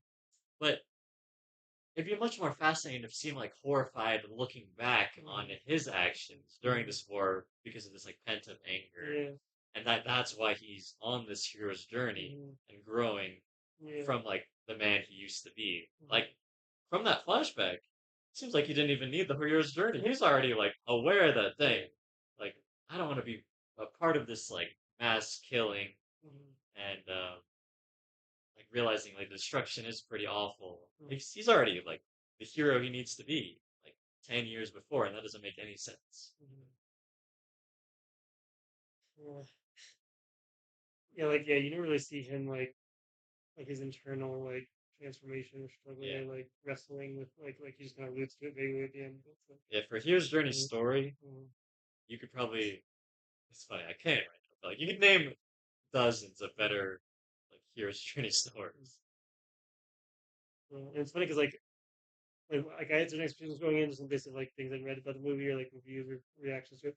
But, like the yours is I like Sony that's like you only have the book to go off of, and it's like you seem very optimistic based on the book. They're like, oh, they can fix this, they can improve this, you can improve this. Yeah, But like in the end, it actually like fall below like what you thought. Like you feel like it actually like made the book work. Like it actually like made like like instead of like improving these obvious things, you get actually like you made know the story worse. yeah, I think like overall I it's I think it did. yeah. Unfortunately, there's some cool moments, like I Mhm. said. Mhm. There's a couple more. I'm kind of been focusing on the negatives because Mhm. it's what stood out Yeah. the most. There were like some improvements. Just seeing it visually was cool for like a certain amount of parts for Yeah. sure. But especially for just like going into the movie, like I Mhm. was talking to you about, Mhm. like wow, like the book has its flaws. Like Mhm. this is like pretty easy to improve Yeah. upon in like a really hopeful, exciting way. And the fact that it just did it worse, like I genuinely walked away being like, I appreciate the book more because it actually I see now how easy it is to mess the story up even more Mhm. with this movie. Where it's like the book, at least I was like awe-inspired with the gods, with the emotional Mhm. aspects of Odysseus returning home. It's like wow, like those best parts of the story were completely gone Yeah. or ineffectual in the movie. It's like how do you get rid of the best parts so easily? Because you're pretty critical of, like just like the Greek morality, Yeah. but it's like it almost seems like at least like it almost looks better now. Like I mean, Potentially. or Like but them trying to do the flashback mhm. at the end Mhm. with Odysseus like realizing the horrors of the Yeah. war. It gave me hope of just Yeah. like, are they're trying to rectify Mhm. kind of the old like Greek morality and being Mhm. like, all right, like him just killing all the suitors and Mhm. is not so good, but then Yeah. they still just have him kill all the suitors. Yeah. It's like what? Like that's probably the most bold adaptation of choice that it could have been is like have him actually choose not to do that at the end and have him actually Yeah. like if you're gonna change the source material, like that's what you could change, Yeah, that's what I was telling you. Is like, all right, like a brilliant Yeah. director should go against the source Mhm. material for this Yeah. adaptation and really like add more to the story and change it. Mhm. Yeah, that would be bold to do. But like directors love Yeah. changing the source material Yeah. like all the time. Yeah. It's like man, like that would have been it would have been a slam dunk. Mhm. Is the ending still like I don't know, like apparently it's supposed to be kind of ambiguous in the like there's like maybe different translations have different endings almost Oh, maybe. do you feel like this match with what you read like the very No, not at all. And I guess that's the first I've heard that maybe some translations could end mm-hmm. differently. I guess I'd have to look at other Mm-hmm. ones. But my translation ends Mm-hmm. with he kills all the suitors, Mm-hmm. he kind of gets back his home. But then there's a massive war on Ithaca Yeah. because all, or essentially most of his suitors, like families and like a lot of their fathers, go against and like wage a war against him because it's like now they have vengeance in their hearts, and it's a bit of a decent message. Mm-hmm. Like he kind of perpetuated this cycle of violence Mm-hmm. essentially, and they all like they're gonna like ravage each other. They're gonna all kill each other pretty much. But then it's Athena in the end who steps in again, Mm-hmm. with the help of some other gods, including Zeus, to like strike some lightning down or just impress them and be like, "All right, guys, like please work out some peace." And then they come to peace, and then the book ends. It's kind of also a funny end of the Yeah. story where there's no like epilogue, there's no moment with the family again. It's just like they make their peace deal. It's like, all right, like sorry for killing your son, sorry for like taking all your cattle and everything, and it's like end of story. So I like the book, my translation. did that perfectly either.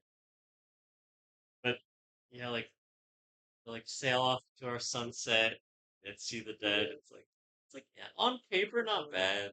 well, Just how it's done, I just did not care for. it also felt weird too, where he's like, "I'm not coming home" or something. She's like, Yeah, "You're that's not." He's like, weird. "Going to exile with you, like together." Yeah, It's like, okay, which also does not fit his yeah. character at all because I don't like that at all because he's supposed to be this like legendary like leader of men Mhm. and he needs to be back home to Yeah, just fix yeah. It things. feels like they're just like going on vacation or like Yeah, and so escaping. it's him abdicating his Mhm. responsibility to go on exile. Yeah. Like it's okay to be like we need to go on this trip to like Mhm.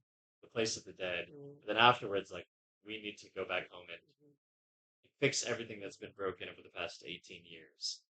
But there's none of that sentiment. If anything, it's all right, son. Now you're ready to be king. Yeah, and Which I also, was like, and what? he had no growth at all either. Like, cause like at the beginning, like No. he can't do anything, and like he never shows any proficiency like throughout the movie Oh, of like, I hated uh, Telemachus' character. In the uh, book, he's much more sympathetic. yeah, But I almost wondered if it was Tom Holland's performance I didn't like or how he's written. But I was sick of seeing his face. Just like, man, why are you so pathetic? yeah. I also hated his prince outfit or his king outfit at the end, like that with the little headband. Yeah, It's a goofy outfit. yeah, a little bit. I Yeah, mean, they wore kind of goofy yeah, outfits back yeah. then in Uh, ancient Greek yeah. times too. But yeah, It's like to me, like none of the costumes stood out as being like cool, like yeah, or like I'm uh, with you. mm, Costume design is not mm, great, but yeah, Telemachus. I don't know. yeah. Also, I didn't like the semi fake out when Odysseus like collapses into Penelope's arms Mm. towards the end. Oh, he's like almost dead. Yeah, it's like it seems like he's about to die, Yeah, and I was literally like, wait, are they actually gonna kill him off right now? yeah. I was Yeah. flabbergasted. Like, surely not. Thankfully they did not, Yeah. but it's like, why are you doing like a weird fake out that he's about to die here? Yeah, because that's like that felt like very tropey, like very like Yeah, every it was movie, so like cheap. Yeah, um, and yeah, Tom Holland's character just did not work at all. yeah, Because by the end, you finally manages to like kill the one yeah, guy who's dropping weapons down. But that just also felt so like easy yeah, because there's also a moment where Tom Holland's character is just like laying down, and then instead of that suitor finishing him off, just like oh, then now's my opportunity to drop more weapons down. It's like all right, whatever. Like yeah, it just sure you need a way for mhm, Telemachus to win there, yeah. but man, don't insult my intelligence too much there. I was like that. She's like, all his dad needed was the dagger. Like he seems to drop the one special dagger. Like that was like, Yeah, I did not understand that either. Like, why was that enough? yeah, Just for him to deflect five spears and now take yeah, down everyone? because he had like lost at that point pretty much. Yeah, yeah, that did not make any sense to me. I, yeah, Um, yeah, a lot of that ending was pretty brutal. yeah, yeah, it's pretty like it's kind of tough because like I was hoping just for the sake of like I mean I think we still have a very good conversation but like I was hoping we were like have different opinions so I don't know. I think you like it more yeah I was actually. kind of expecting to like it for Yeah, like it's funny because like when I started talking like not knowing your opinion yet so like, he actually liked it but I was like oh, yeah. it turns out it was you know, That's good we did you know, once. Yeah. I genuinely was sitting there mhm, with the end credits being like, mhm. dang, I don't want to Uh, sigh or uh, betray anything to like uh, hurt Lewis's feelings. Being like, what a movie it yeah, was. it's tough because like it's because like I think the only reason I wasn't like shocked or like devastated by it is like even though I was so excited and like looking forward to it for a long time, Yeah. like I think it's just because like this is not the first time I felt this way and like what's funny is it's pretty similar to how I felt about Oppenheimer probably the first viewing, Okay. but like the interesting thing about Oppenheimer is like I ended up like appreciating more like the more Mm. times I watched it. It's like I don't see how this would improve for me, but like I probably I'm sure I will watch it again and like if anything I think I would benefit from just like a quieter theater, like if anything like the IMAX like epicness like maybe help in some ways, but like I don't think like it is a cool like I still like still a fan of like the technology and the format and stuff, but like the way it was used here was like not I don't know like it was just very like in a way it should be more suited to this type of story than it was to, like Oppenheimer for example like the Oh epicness yeah. stuff like if they get again just the tone like it's almost like this like borderline nihilistic tone like that almost made more sense for Oppenheimer because Oh yeah. like that character is more like just the moral ambiguity makes more sense for him, whereas like in this it just kind of like was forced in a way. It feels like unnecessary. I don't know. Anyway, so so there's a chance I could like gaslight myself, like Stockholm syndrome, like over time of just like watching this a bunch of For times. So sure. like the thing is like to me, there's just no like fun parts. Like Yeah. there's no parts like I want to see that part again. Like there's not really any of that. So I know, I was trying to think mm, of that too. All right, I do want to praise the movie. yeah, What can I say are my mhm, favorite moments? yeah. And there's like like It's like small like decisions that are like, all yeah, right, like that's kind of cool, but yeah. Like this 5 second. Like I think my yeah, actual like this is a weird choice, but I think my favorite part of the entire movie is the Agamemnon like flashback where he talks about his like being murderers. Something yeah, about that. I was like, oh, I'm like into this, and just like ends after oh, 5 seconds. yeah. But I like, might be with you. I was like, I don't know, like follow more of that, like I don't know, just like any like even the stuff with, like his brother, like that felt very pointless. Where he's like chasing him out like shooting or whatever. Like remember there's like or like practicing with the bow. Like what was even I anyway don't like. even know. Anyway, but like it just felt like there were like all these like things they could have done more, like focus more on other parts. Anyway, um, The but Trojan War beginnings, like the second flashback mhm. where they open the gates. I Oh guess you saw that in the preview. I yeah, did enjoy that yeah. Like actually. up until they actually like yeah.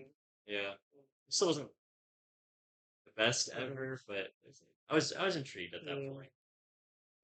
That's funny, like, because going back to the beginning, you mentioned you kind of joked about like creating the protagonist from Tenet or something, or like a straight out Yeah, of Tenet. And so the other thing is like I think on paper, like a lot of this is way more interesting, or like there's a lot more oh for going on, sure. like thematically, or like there's just more like drama inherently to these characters. Like, like they actually have like backstory, they actually have like things they care.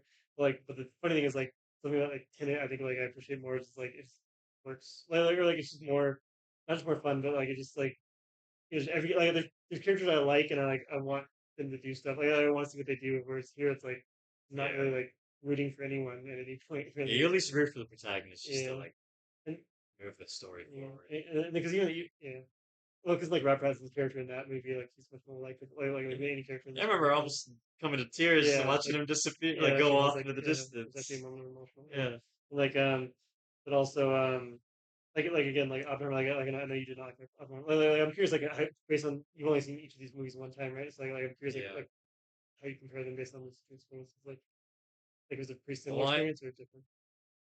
I guess I enjoyed this more than Mm-hmm. Oppenheimer. Mm-hmm. That's a pretty low bar. Yeah. Oppenheimer just there were moments I Mm-hmm. enjoyed, almost just from my background Mm-hmm. with what I'm studying. Yeah. Just seeing the scientists, Yeah. seeing the Yeah. history, I Mm-hmm. really enjoyed. But the story itself is so lame. The Mm-hmm. protagonist I loathed. Yeah. Whereas this Mm-hmm. is more disappointing Mm-hmm. because of what could have been, Mm-hmm. but it's still almost like objectively was like Yeah. there's more to it, I guess. Because to me, where I'll give Oppenheimer credit, to me at least, is that it has like a little bit more chemistry between the characters, a little bit more Oh yeah, like relationships. Where I'm like, oh, like I like watching these two people interact with each other, or like basically, it feels like weirdly, Odysseus is more denigrated in this or humiliated than like Oppenheimer is, like whereas but it should be the other way around. yeah, but there's more characters who like him and like help him and root for him and like build like he has more camaraderie with people and more like it's more fun to watch them like just build the bomb and like have a goal that they're like working towards because it's like a Oh team yeah, like working together. Like, it's like a it's like that kind of like the best ones. Well, Tenet has that a little bit where they're playing the job. But I think like Inception does that really well, like getting the team together, like that whole heist feel, like that enjoyable, like even like what I've missed like the enjoyableness of like watching these like different personality types kind of clash and like work together and like get to know each other and whatnot. And I just like that. That's like the easiest one that this could have had that was missing. It's like just any sense of camaraderie, any sense of brotherhood, like like we're a team working towards a goal. and you really needed it. Yeah. Just to, So again, so I'm curious if like my brain was somehow like, like somehow with Opera, like I saw like probably like 5 times in the year, and like I did get like more out of it with each viewing. It's like so like I just don't see how that could happen with this, but like I'm gonna try to watch it. yeah, it's worth it Yeah. just to maybe even like try to appreciate it Yeah. more. That I actually wondered the opposite Yeah. when I was watching it. I was like, man, should I have not read the book Uh, the day beforehand? yeah. Because that way I just like have more of an open mind of Mhm. where the story could go and be more surprised. Yeah. Like I feel like I would have enjoyed it more Mhm. if I didn't know anything about the original story. Mhm. Yeah, Because that's I fair. wasn't even necessarily comparing it. I was Mhm. just realizing like every scene I watched is like, well, the book did this better, or even my like half-baked hope for what the movie could have Mhm. been felt much better in my head than what they did. Yeah. Just like every scene that kept happening over and over. I'm just like, Mhm. man, I read a better version. And that's usually the case for books. Mhm. this is a pretty flawed book. Like I said, like Yeah. to me, it was really not that hard to make an adaptation Hmm. that was better than the original book, Mm. at least for like most modern Yeah. readers. That's why I'm curious. Like unfortunately, I didn't end up watching this, but like I did see one review that was really negative about the Odyssey, and they did like say this was better in some ways. Like you know Okay, like I forget what. Wish I remember like The why. Return. Um, When was that made? it was like 2 years ago. I think. Oh wow. It's funny because is that like the description of the back seems like almost the exact same, and like maybe it just leaves out like maybe it starts. Oh, it starts when he gets home almost, or I don't know. Wow, really? Yeah, it says in this reimagining of the end, the most famous epic ever told. Like so, it's maybe just like the ending like stretched out. Which Huh. I like. Anyway, um, anyway, so yeah, so I might still try to revisit this just out of curiosity. But then real quick, just to kind of like just to say, I've been watching these. I guess I'll try to like make a little comment on like just as a vicious filmmaker. Um, because I feel like one thing that it does kind of run through a lot of his movies is that kind of morally and ambiguity, or that like in this first movie, like the protagonist is not a standard protagonist, like he's not just like completely virtuous, um, and so like it feels like it's something he's really like preoccupied with is like he's looking for these like extremely complicated, complex, like ambiguous heroes, which like I don't know, like I think you argue that for like almost all these because without spoiling them, but anyway, yeah, so I feel like the two biggest hallmarks are the like his interest in a certain type of protagonist, and then also just the non-linear structure, non like the way he likes to take time and like kind of Oh wait. deviation. Um, anyway, so like I seen this one I just watched today, like this one he didn't write the script, but, like I think whatever, like it's a remake of the movie, so I think they tracked him through it. It's like he's like a very morally flawed guy who like has done horrible things, and he's like his conscience won't allow him to like kind of bear it. And so like I almost see like like that in the Odyssey as well, like it's just someone who but it almost seems like it's always about the consequences of the sacrifice, or like what's like just this fixation on what's the downside of doing something good, or what's the cost you have to pay, or what's the sacrifice, or what's the anyway there's always just this like even like the Dark Knight, you think about like the ending of like when he takes the fall for Harvey Dent, but it's like based on a lie, and the Dark Knight just shows that like that caused all this like corruption and festering like anyway so it just seems like there's something to like always like something that I do think is interesting to explore in terms of like having like I don't want like I do like tragedies, I do like stories that aren't just about the hero's wins or whatever, Yeah. so like that does seem to be kind of one of his overarching things, but like the funny thing is like it feels like maybe the characters are like morally flawed in like the earlier movies with like first half of his career, but in the movie like still feels like it almost feels like it almost feels like there's trying to become too much of a blurring between like the protagonist families, but also like the movies not like instead of showing us like here's the ideal they're aspiring towards that they're maybe falling short of, it's like it almost feels like there's just nothing worth fighting for. There's no, there's just, it's a little too bleak or now it's like they're just empty. I don't know, like I don't know. Because again, I thought it'd be the same thing with like I'll just get home, he cares about his wife and his son, but Yeah.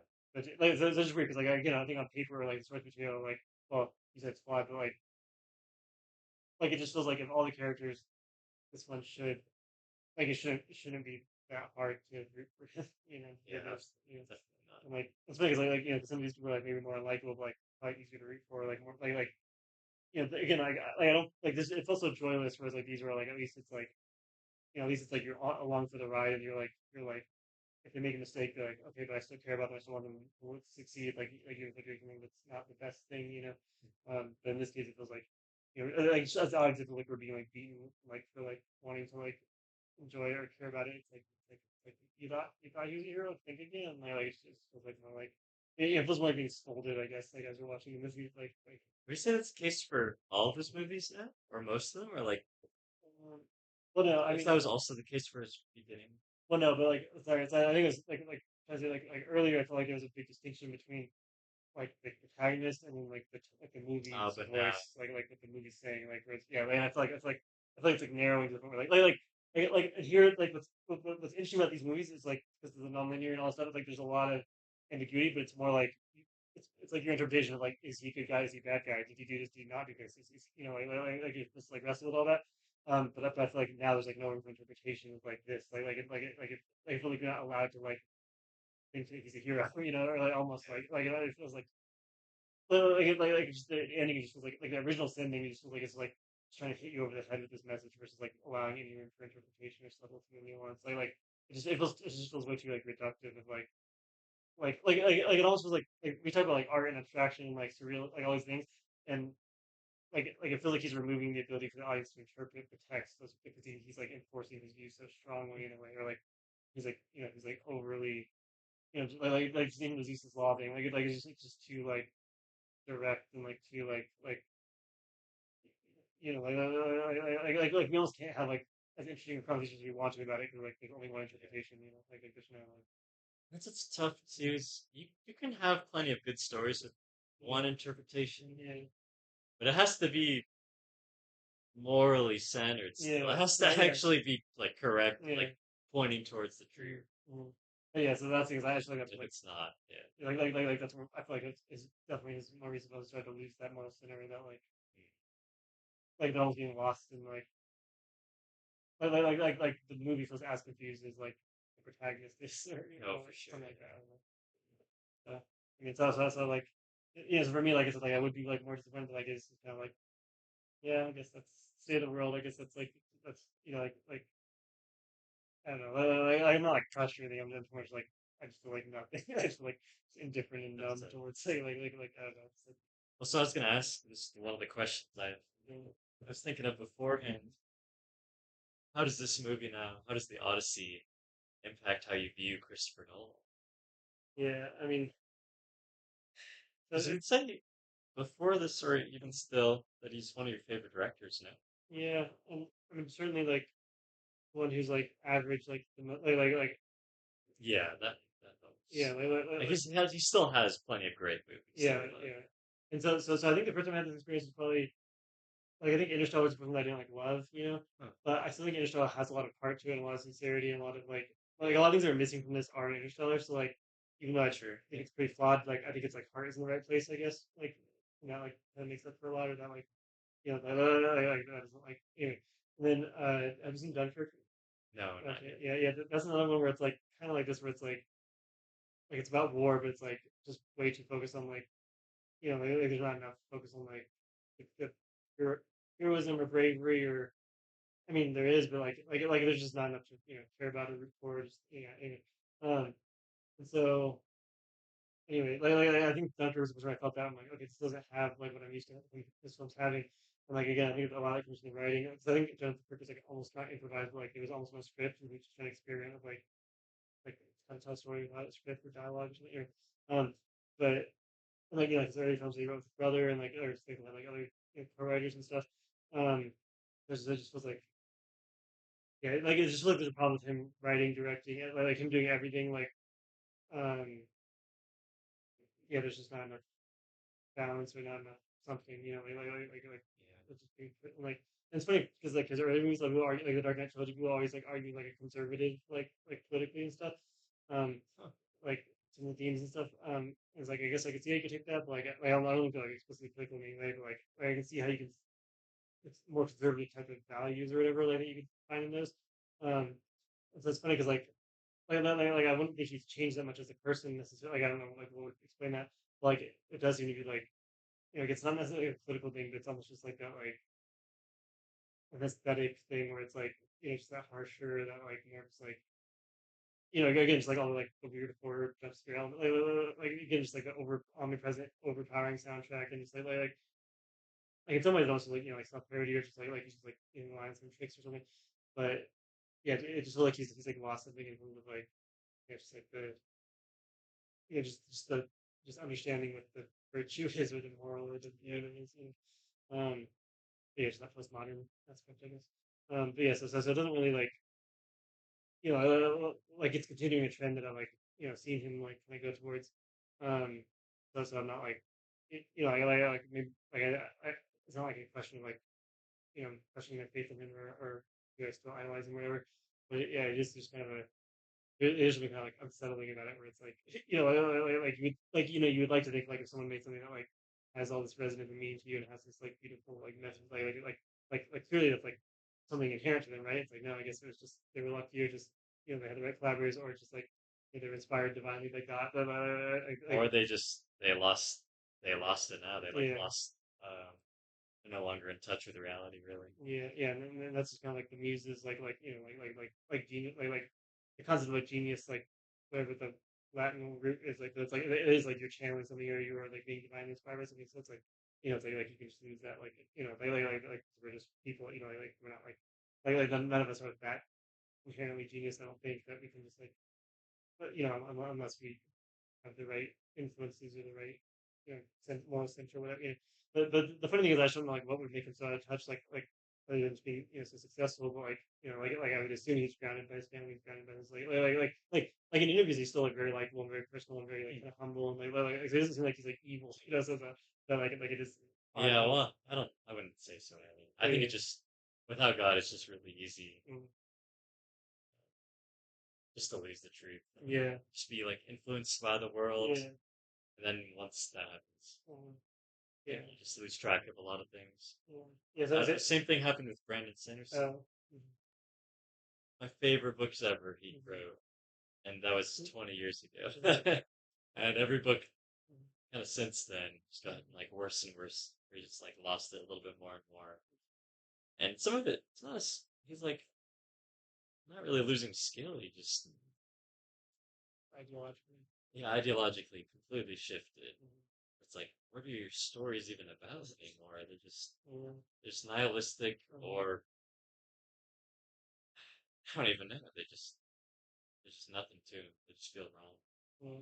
It's like, because again, like the DEI, like woke, like all that stuff to the bottom, like on paper, just like surface level, like I mean, like sure, for example, like some of the cast decisions, like they kind of bothered me, or just like made it, you know, harder for me to like immerse myself in the story, because it's kind of distracting. Yeah. But it's like those aren't the biggest problem at all, Yeah. so. So yeah, so again, it does almost seem like an ideal, I wouldn't characterize this as like a super like left, I don't feel like there's like a strong political message to like this film necessarily, but I mean, it is just an There's a nihilistic. little bit of definitely there's still like a lot of feminism in it. Yeah, yeah, yeah, Like no, very subtle, but yeah, every woman, every female character yeah, essentially, except for Athena because she never talks. uh-huh, Like yeah, even Penelope's like off. Like only had like the Adam's apple that you have or whatever. yeah, Like me, uh-huh, I had to have the experience to sit on this throne yeah, and Helen of Troy and uh-huh, yeah, a bunch of other characters too, like female characters, Cersei. yeah, that's It's true. like, all right, you got to give like your feminist monologue. Uh-huh, Like just rolling my eyes a little uh-huh, bit. It's like it's not gonna kill the story. It's just like yeah, one small, just another factor that mm-hmm, just makes the movie tough to watch. But yeah, like you said, it's far from the biggest problems. Far. yeah, so, yeah, so it is a shame that yeah, it's interesting, I wonder just like how much of the zeitgeist. I think about how much art affects the world and how much the world affects art. So in Christopher Nolan's case, I feel like maybe it's just like the way the world has gone. Like that's kind of like influenced him in some way to like become more like this. But then conversely, like I kind of worry, not worry, like I do worry about like new generations growing up on like these certain stories, and it's Mm. because even if you grew up reading the Odyssey, or I don't know, I mean, that's not the best example, because you kind of had to read it in school, and it wasn't like something that but basically this idea of like people like learning what a hero is based on this movie is kind of scary to think about, Yeah, that's a like really sad yeah, example. whereas like for example the Dark Knight trilogy, like I was still like say that holds up as far as like the Yeah. messages and stuff, I think that's like pretty inspirational, pretty moving, pretty And I always uh mistake this for someone else, but you watch Gladiator, right? no, Oh, you haven't. Maybe it's Asher. Yeah, uh, so, uh, I guess I can't necessarily give that comparison that you'd mm, understand. mm, But I did think of Gladiator when watching this. It's very mm, similar.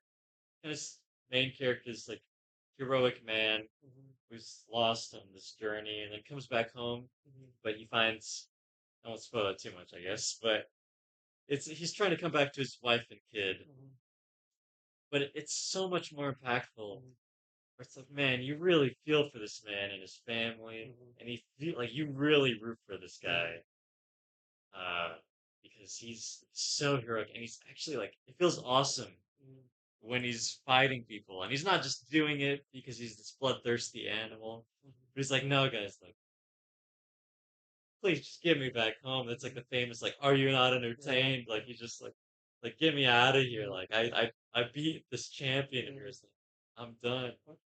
Like I want to be back with my family. Like mm, that's why the story works so well. mm, There's very similar elements to the yeah. Odyssey, but especially compared to this film, Mhm, Gladiator just does so much better. mm, yeah. So, yeah, yeah. So yeah, I just wonder what like it signifies in terms of like our culture, like it's the state of humanity in the world and all. So, I know. One of my other questions I prepared mhm, is like how much would God like this mhm. movie? That's a good. Yeah, It's kind of tough to answer yeah. that, honestly. How much we think God would Mhm, like it. mhm, I guess you could say like how much does it honor the Lord? yeah, Not that much, but mhm, and so I guess that goes hand in hand. mhm, Well, I kind of mentioned, thankfully it didn't show too much nudity mhm, or hardly any, yeah. which is awesome. Like like there's a couple grotesque and jump scare moments that I did not appreciate at all. Mhm, By and large, there's nothing like horrible that we're watching, like some of the movie, like Mickey 17 or some mhm, movies that came out a year or two prior. yeah, But if anything, it just the fact that it was just nihilistic and just the potential that it mhm, like lost. mhm, That's probably if I had to imagine mhm, like going to heaven someday and talking to the Lord, mhm, like, wasn't this upsetting? Just it didn't realize the potential of what it could have been. Like, I bet, yeah, probably. yeah. Yeah, to me, like the R rating is very like strange. Like, I mean, like there's no reason it couldn't be PG-13 if it just had been a little bit different tonally. You know, Yeah, there's nothing that necessitates this to be R-rated. So there's like so it's almost like it's arbitrarily made it slightly more violent, slightly more profane, or whatever. hmm. You know, Just for that fun shock value. yeah, it's just not like it did anything interesting with that. You know, Yeah, that, yeah. um, yeah, I don't know. I mean, yeah, so again, to me, like it wasn't like bad enough to be like offensive, I didn't feel this like strong just, like reaction to watching it. Like, oh, I hate it. Like, yeah, I'm just like very like I was just felt nothing watching it. I don't Yeah, yeah, I agree. like it did. I have no excitement or urge to think about this movie again anytime Yeah, soon. yeah, it's tough. I was like, I'm already like dreading having to watch it again. Like, Yeah. you're like, If anything, I generally am more excited to think about the book though. mm, Like I said, when I finished the book, mm, it's like, man, that wasn't all I hoped for being a classic. But after watching this, it just made me appreciate, like, all right, the things the book did right mm, are really impactful and awe-inspiring with the gods, and at least how like strong and incredible and brilliant they try to make it just is. It's like, all right, at least I can appreciate that from the book. and the crazy thing to me is like everyone working on this like had to have like some level of belief in like they were doing something with like they were trying to tell like a meaningful story. Yeah, Doing this with this much time and energy and effort and like like I'm sure it was like a very technically challenging thing to make. So it's like it's just kind of crazy like to have that much passion, but then have to be that wrong kind of doing that like the celeb, I know. like it happens a lot. I I guess that's like the like it used to be like there's almost kind of the exception to that. Like most stuff is like that. It's like you can always trust him to like not have that. But it's like yeah, if anything, you just feel like he's now like it's just assimilating to what the cult like to what is you know popular, what people expect from storytelling, like the low bar is set.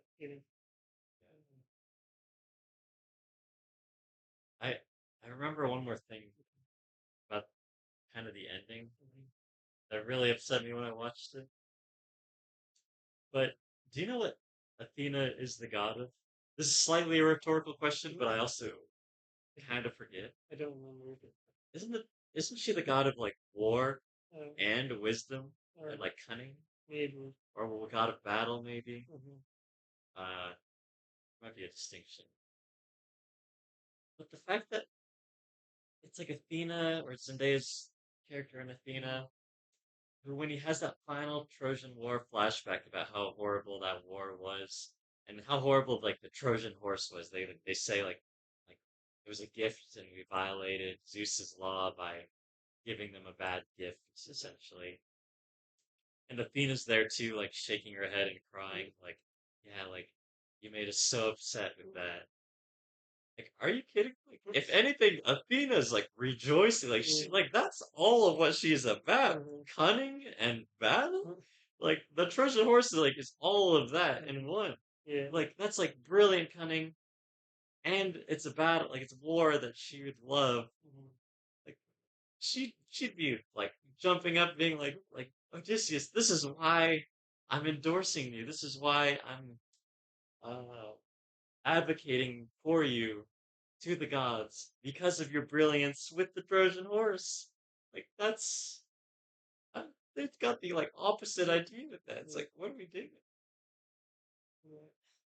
Yeah, it just feels like a yeah, just so joyless and so like it's just a fundamental like misunderstanding of what even the appeal of the story is. Yeah, yeah, Like like if this is if this was the original story, like the tone and the like message and everything, like it would not have survived this long. It would not have like no, made such an impact. yeah. I'd be curious how long this movie lasts. Yeah, yeah, yeah. Does your work have any like bets, or do you have any predictions on how well it'll do in the box office? Because I bet there is like enough hype around it. Yeah, Like we were pretty excited, mhm, and I still want to be excited yeah, about it. Like I'm almost like praying that on a second watch, mhm, both of us will just yeah, love it. But it obviously didn't.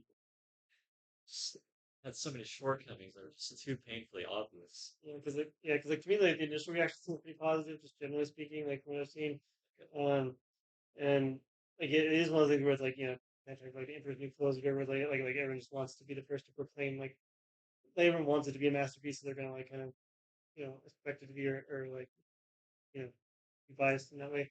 So I guess like maybe like 10 years from now, like we'll see if people admit like actually it wasn't that good or like sort of Yeah. thing. Or just completely forget about Yeah, it. yeah, just no one talks about it anymore. Um, but one more thing is like about Christopher Nolan's like career and stuff. Like I'm really curious where he goes from here because it feels like Yeah. he couldn't really go any more like epic in scope or bigger like story. So it's like unless he wants to like just desecrate like classic story, like it's like people like in interviews and ask like, if you ever adapt straight from the Bible or something, and it's like, I Oh don't know if I no. want to see that. Yeah. Because Bernie said he was inspired by this film, like in this, I mean, it's called the Last Temptation of Christ, and like that was known to be very like controversial because of how depicted Jesus and stuff. It was much more about him like being a man and like in terms of like yeah, if it's like he was lost or like I don't know what it is. Oh. So I'm not like I haven't seen the movie, so I'm not sure how it handles all that, But anyway, like it's just one of those where like I don't know what I want to see from him at this point, but I definitely don't want to see him do like another foundational story or myth or Yeah. I don't trust him anymore with this type of story. Yeah. I'd much rather him do completely new source material, or Yeah, just like write like an original yeah, story. That way, there's no scare of, like yeah, desecration. yeah. Um, yeah, yeah. If anything, like seems to go back to something a little bit smaller, a little bit more personal. And that's why Yeah. even though Tenet is like not the best movie of all time, like it is just kind of refreshing, just because like you could tell he was like having fun, or it was like something he like was really excited about like the concept of, or like it felt very somewhat creative or fresh, or like it felt, you know so it's like whereas this just doesn't really like I'm trying to think like what actually feels cool about this, what actually feels fun about this, like like other than like I don't know. Anyway, it just doesn't have anything like you know it doesn't feel like it's pushing anything forward in terms of like storytelling, Yeah. So Yeah. yeah, so better than most. No. Yeah. We'll come back and because I'm sure I'll have another movie in like a few years, so like it'll be fun to like revisit it. Like what I want to do is like get excited all over again, just because it's all over For the again. next Nolan It's movie. the exact same thing. Yeah. It's the exact same cycle. Yeah. Absolutely. They used to call it the Sonic cycle, where it's like every time a new Sonic game was announced, people get excited and then everybody disappointed by it. We're in the Nolan cycle, Yeah. or I'm in the I like the rest of my life I've always been the Nolan cycle. Yeah. You definitely are. Well, it's hard not to be Yeah. with how much hype there is around it. Like, and the sad part is like I don't see anyone like who's gonna like replace him as like the next great director. Like I'm just like he was like the last one, and now he's like I mean they're still like exciting original filmmakers, but like just in terms of like like like it is important to me to have someone at the forefront of popular culture or like in the like the most mainstream person who's like also being pushing things forward or being trying to like experiment and stuff like so it's just like I don't know who's gonna take that position of like like to have the little impact he does and also the like creativity that he used to have yeah like if anything I just like it's like it might be the last we might be seeing like just the end of that type of filmmaking it's, Yeah, um, because all the famous directors are kind of going downhill. yeah like It's not really like one you really trust. It. yeah yes because I feel like he was kind of the last like Yeah, fashion for most of his work. yeah, because I'd even agree with Tenet. Like, it didn't work for me, but Mm, there are parts of it that are just I really need to watch it again. I need to watch a couple more of his movies I haven't seen yet, but even Tenet, just like, oh, at least I'm trying something different. And there's still a lot of charm and like a lot that does work for it. It's like this, so much of it has like sour taste mm, compared to Tenet. It's like, all right, maybe you wanted more characterization or mm, just some more basic things, but like in general, like you walk away kind of awe-inspired. mm. Or this, I don't know, are you awe-inspired walking away from the Odyssey? Yeah, I mean, even like I tried to do the like credit song at the end because it's like Travis Scott and like it's made like Oh, it was. yeah, but also like James Blake like these artists I'm pretty familiar with and like pretty much a fan of. And like even Ludwig Göransson like I love like his Tenet soundtrack a lot and then Mm. also like even Oppenheimer was pretty good but like but that's about this whole movie of like oh, when am I gonna hear the beautiful music and it like never came and like just like the ending song is like really weird too like because again like it's like artists that I'm like familiar with and like mostly a fan of like it just has this like just like this dour like this is just like I think the song's called like "When I'm Home" or something, and like I think Christopher Nolan like also Oh, like contribute to the lyrics. It's like me, I was excited about that too. I was like, oh, he's like it's fun to see him like explore all these things, or even just the fusion of like I think like what Travis Scott's saying at the beginning, where he's like a war, a fate, a this, whatever. Like they incorporate that into his song, so it's like it's kind of like because like he did this song for this, anyway, like he did interesting where he like put the soundtrack into the movie and vice versa, where he like he'll like put elements of his voice into the score. Like anyways, like he did creative things with that. And so I was like really looking forward to that. And so it's like so like that's probably the biggest like letdown for me is like the soundtrack. Like I can't really remember any moments that really stood out that much. Um, and then just just that song, like if anything that was like it was like the icing on the cake or the like what do you call it, the last nail on the top of like just like even just how weird that song was. Like I'm like okay yeah like I'm just gonna leave with like just this feeling of indifference, emptiness, kind of vaguely not not like disgusted, but just kind of like yeah, I feel a little bit like I guess tricked, just like little just I feel Little like did you know that the Trojan horse was inside your mind for the past year. yeah yeah that like it's whole movie was just a way to like trick us into I mean like it feels like a cultural like joke in a way or Yeah, for sure. prank but, Like your boy Travis Scott. yeah At the beginning, uh, actually, I like didn't even uh, recognize him. uh, Like I thought he did a fine job, yeah, honestly. yeah. Because he's not really It an was pretty actor, so simple, yeah. but yeah. Mm. And unlike Jay Chance and like Harry Styles, like wasn't an actor when Dunkirk, and Oh, that's like I do appreciate him just like trying things that like might not work, it's like yeah. it feels like risky, So yeah, like again, like his radical modernization, like with the dialogue and like I'm still like not totally opposed to some of those choices, like as far as like it is interesting to try to update it, in some ways. But it's just like I don't know if he just went too far, or it's just like he forgot to Yeah. like keep the fundamentals the same. Like like the one part that you can't change, he changed. Yeah, I think that too. Also, real quick, I don't know if I do this on camera, but you hold up this to your eye. There's a little button on the side, and you have to like put up to your eye. What's this dude? Little promotion.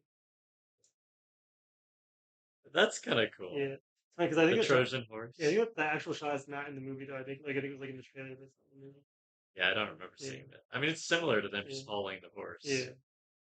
But, That's kind of yeah, cool. but yes, it's still got the swags. Like it's gonna be tough not to be reminded of this movie though. Like I don't know. I know. Well, it is still a good Yeah, original yeah, it's story. still an object. Like the treasure Yeah, horse is still a thing no matter what. Like it's still iconic. this movie can't like ruin the treasure horse. Not Like too it much. can't ruin the entire format of IMAX. Yeah. I mean, Yeah. um, also, fun fact: did you know that Jeff Keighley, the guy who hosts the Game Awards, Hmm. like his dad is like one of the founders of IMAX or something. Oh, But like this was the first movie filmed entirely on IMAX. It used to be like the cameras were too loud, so they couldn't film dialogue. But they created this new like technology, like this thing, splint enclosure to like silence it. But then the actors had to use these like mirrors to act with each other because like the camera was like blocking them, but like to see each other. Anyway, basically it was like this big technical challenge. And so like that was the last thing his dad did before dying was like to oversee like just like the principal photography in this movie and like anyway, so like it is just kind of significant as far as like a lifelong dream realized for like no one always wanted to film a movie like entirely on like it was the Dark Knight was like oh, his that's first cool. test and stuff so like Huh. so like this is like the culmination of his career in a lot of ways, which is like like so even putting the quality of the movie itself aside, it's like kind of an achievement just in terms of like Yeah, like it is like impressive like that it was able to get to this point like we progress to this point like be able to capture this type of story and this and that stuff like yeah, for sure. but again it's just unfortunate that the substance like it's just missing the substance of this. Yeah, it's really tough. I do really want to like it. Looking Yeah. at it, this is kind of a cool shot, Yeah. despite Yeah. just being a faceless giant. Yeah. I don't know. But yeah, it's just man. Um, Do you have a letterbox rating in mind yet? I don't even know. I don't want to be like too harsh. yeah. My most cowardly rating is like always just be like a three, like which is kind of like Yeah, indifferent, that's tough. Um, but yeah, because sometimes I generally don't know how to feel after watching something, and like this is I kind know. of I one need of to those like sit times. on it. Yeah. Yeah. Um, like I don't think it's bad enough to be like to me a two would be something like actively like repulsed me or I hate it, like actually made me feel Hmm. like viscerally upset, like or like I don't know, like so yeah, I don't know, I don't know. It's like I'm, I might be kind of close to that. yeah, Just like not hate, uh-huh. but upset for sure. It's like it Like doesn't deserve like a neutral mhm, feeling yeah. because it's like, man, you had so much Mhm, potential. mhm. Yeah, because anything like actively like ruin something or actually like like Yeah. like instead of just being a boring like one for one adaptation, it's like it made bold choices that actually like were And it worse. wasn't that hard. Like we Yeah, kind of discussed some easy ways to just adapt it even better. yeah. I guess still have games to look forward to. Hopefully that doesn't Yeah. let us down. Yeah, we got a couple big movies coming up. We Yeah. got Dune Part 3, Um, and then don't forget Madoka Magica, yeah, Walpurgis Not Rising. yeah, That'll be great. yeah. That one can't possibly disappoint. Yeah. Um, Well, okay, but yeah. let's hope it doesn't. Like that'd be more crushing, like just the years. Like I mean, Yeah. just how much is going Yeah, into it. it would be more devastating for sure. Then don't forget Avengers Doomsday. Oh, Uh, is that still coming out yeah, on Dune Day? yeah, same thing. That's tough. I heard some like behind the rumors that it's like not going well with the editing process. Oh Like man, canon like, so that's where I was like very morbidly excited to curious see it. about Yeah, it. just Yeah, for sure. yeah. But, and then are you interested in the new Spider-Man that we're taking two? Oh, I didn't even know that was coming out Yeah, it's been kind of weirdly with marketed Tom that. Holland. Yeah, it's funny because it's like Tom Holland and Zendaya, like promoting this and Odyssey at the same time, and then also the guy who plays like Mentalist, whatever the bald brother, Hmm. like he plays like the Punisher, and so like he's gonna be in the new Spider-Man too. So it's kind of weird how there's like at least three major cast members in both these movies. Yeah, Um, yeah, I'll probably that's the watch it. yeah. I might too. Mm, I'm not super excited, but yeah, where the last Spider-Man movie left off, with like mm-hmm, everyone forgetting who he was, mm, like if Zendaya's still gonna be there, mm-hmm, be kind of curious to see him like navigate life mm-hmm, and try to reconnect with her. I guess. mm-hmm, I just have a feeling she's not gonna do it right. mm-hmm, yeah, Not have the relationship come back. mm-hmm, She's just gonna like girl boss him. mm-hmm. Be like, I never loved you. I don't know. Just gonna get cuffed into a Yeah, relationship. pretty much. Um, but yeah, I think even this is in the trailer. It looks like she's like talking to another guy at a party who's like all sad. Yeah, that's But I don't like the trailers haven't done anything for me. But I do like the director who did it because he worked on like well, I forget were you a fan of Shang-Chi? Did you ever see that one? uh, I didn't like it that Okay, well, much. same director Shang-Chi. It's tough. And oh, the best part is like apparently the script. Oh, apparently Tom Holland was so inspired by the Odyssey. He's like we have to like we have to make Spider-Man like way different. Oh, like they delayed Spider-Man like so he could film this, and then he's like, we gotta make it all practical and real. We gotta just like shoot it how Nolan shoots it, like whatever, like Yeah. getting inspired. Um, and then he's like, we gotta get a new writer. We gotta like throw out the old writers, which makes the old writers are, like community writers. They're like the local Oh person, no. but they replaced him with the writer of Challengers. So No yeah, way. it's like Not Challenge. so Replacing the yeah. community writers with the writers Yeah. from Challengers. Wow. So now I'm even more excited for this movie. Oh my For gosh. Spider-Man. Because I didn't really like the original ones that much. So there's not much they could do to like, make it worse for me. So yeah, fine. I mean they could make it worse. They definitely could make it. So let's see. But there's lots to look forward to. Well, the future Yeah, is bright Challengers, bro. for Hollywood. Right At least we got our horse here. here. Um, You have a send off? uh, I don't know what the last line is like of the poem or the novel. It's like poetic. No, it was pretty underwhelming Yeah. when I listened to it. This is gonna definitely come apart. Um, Ah, maybe we could end with like the beginning, like tell me, O um, Muse. No, let's skip. if you're slightly Translator's postscript. No, just give me the ending.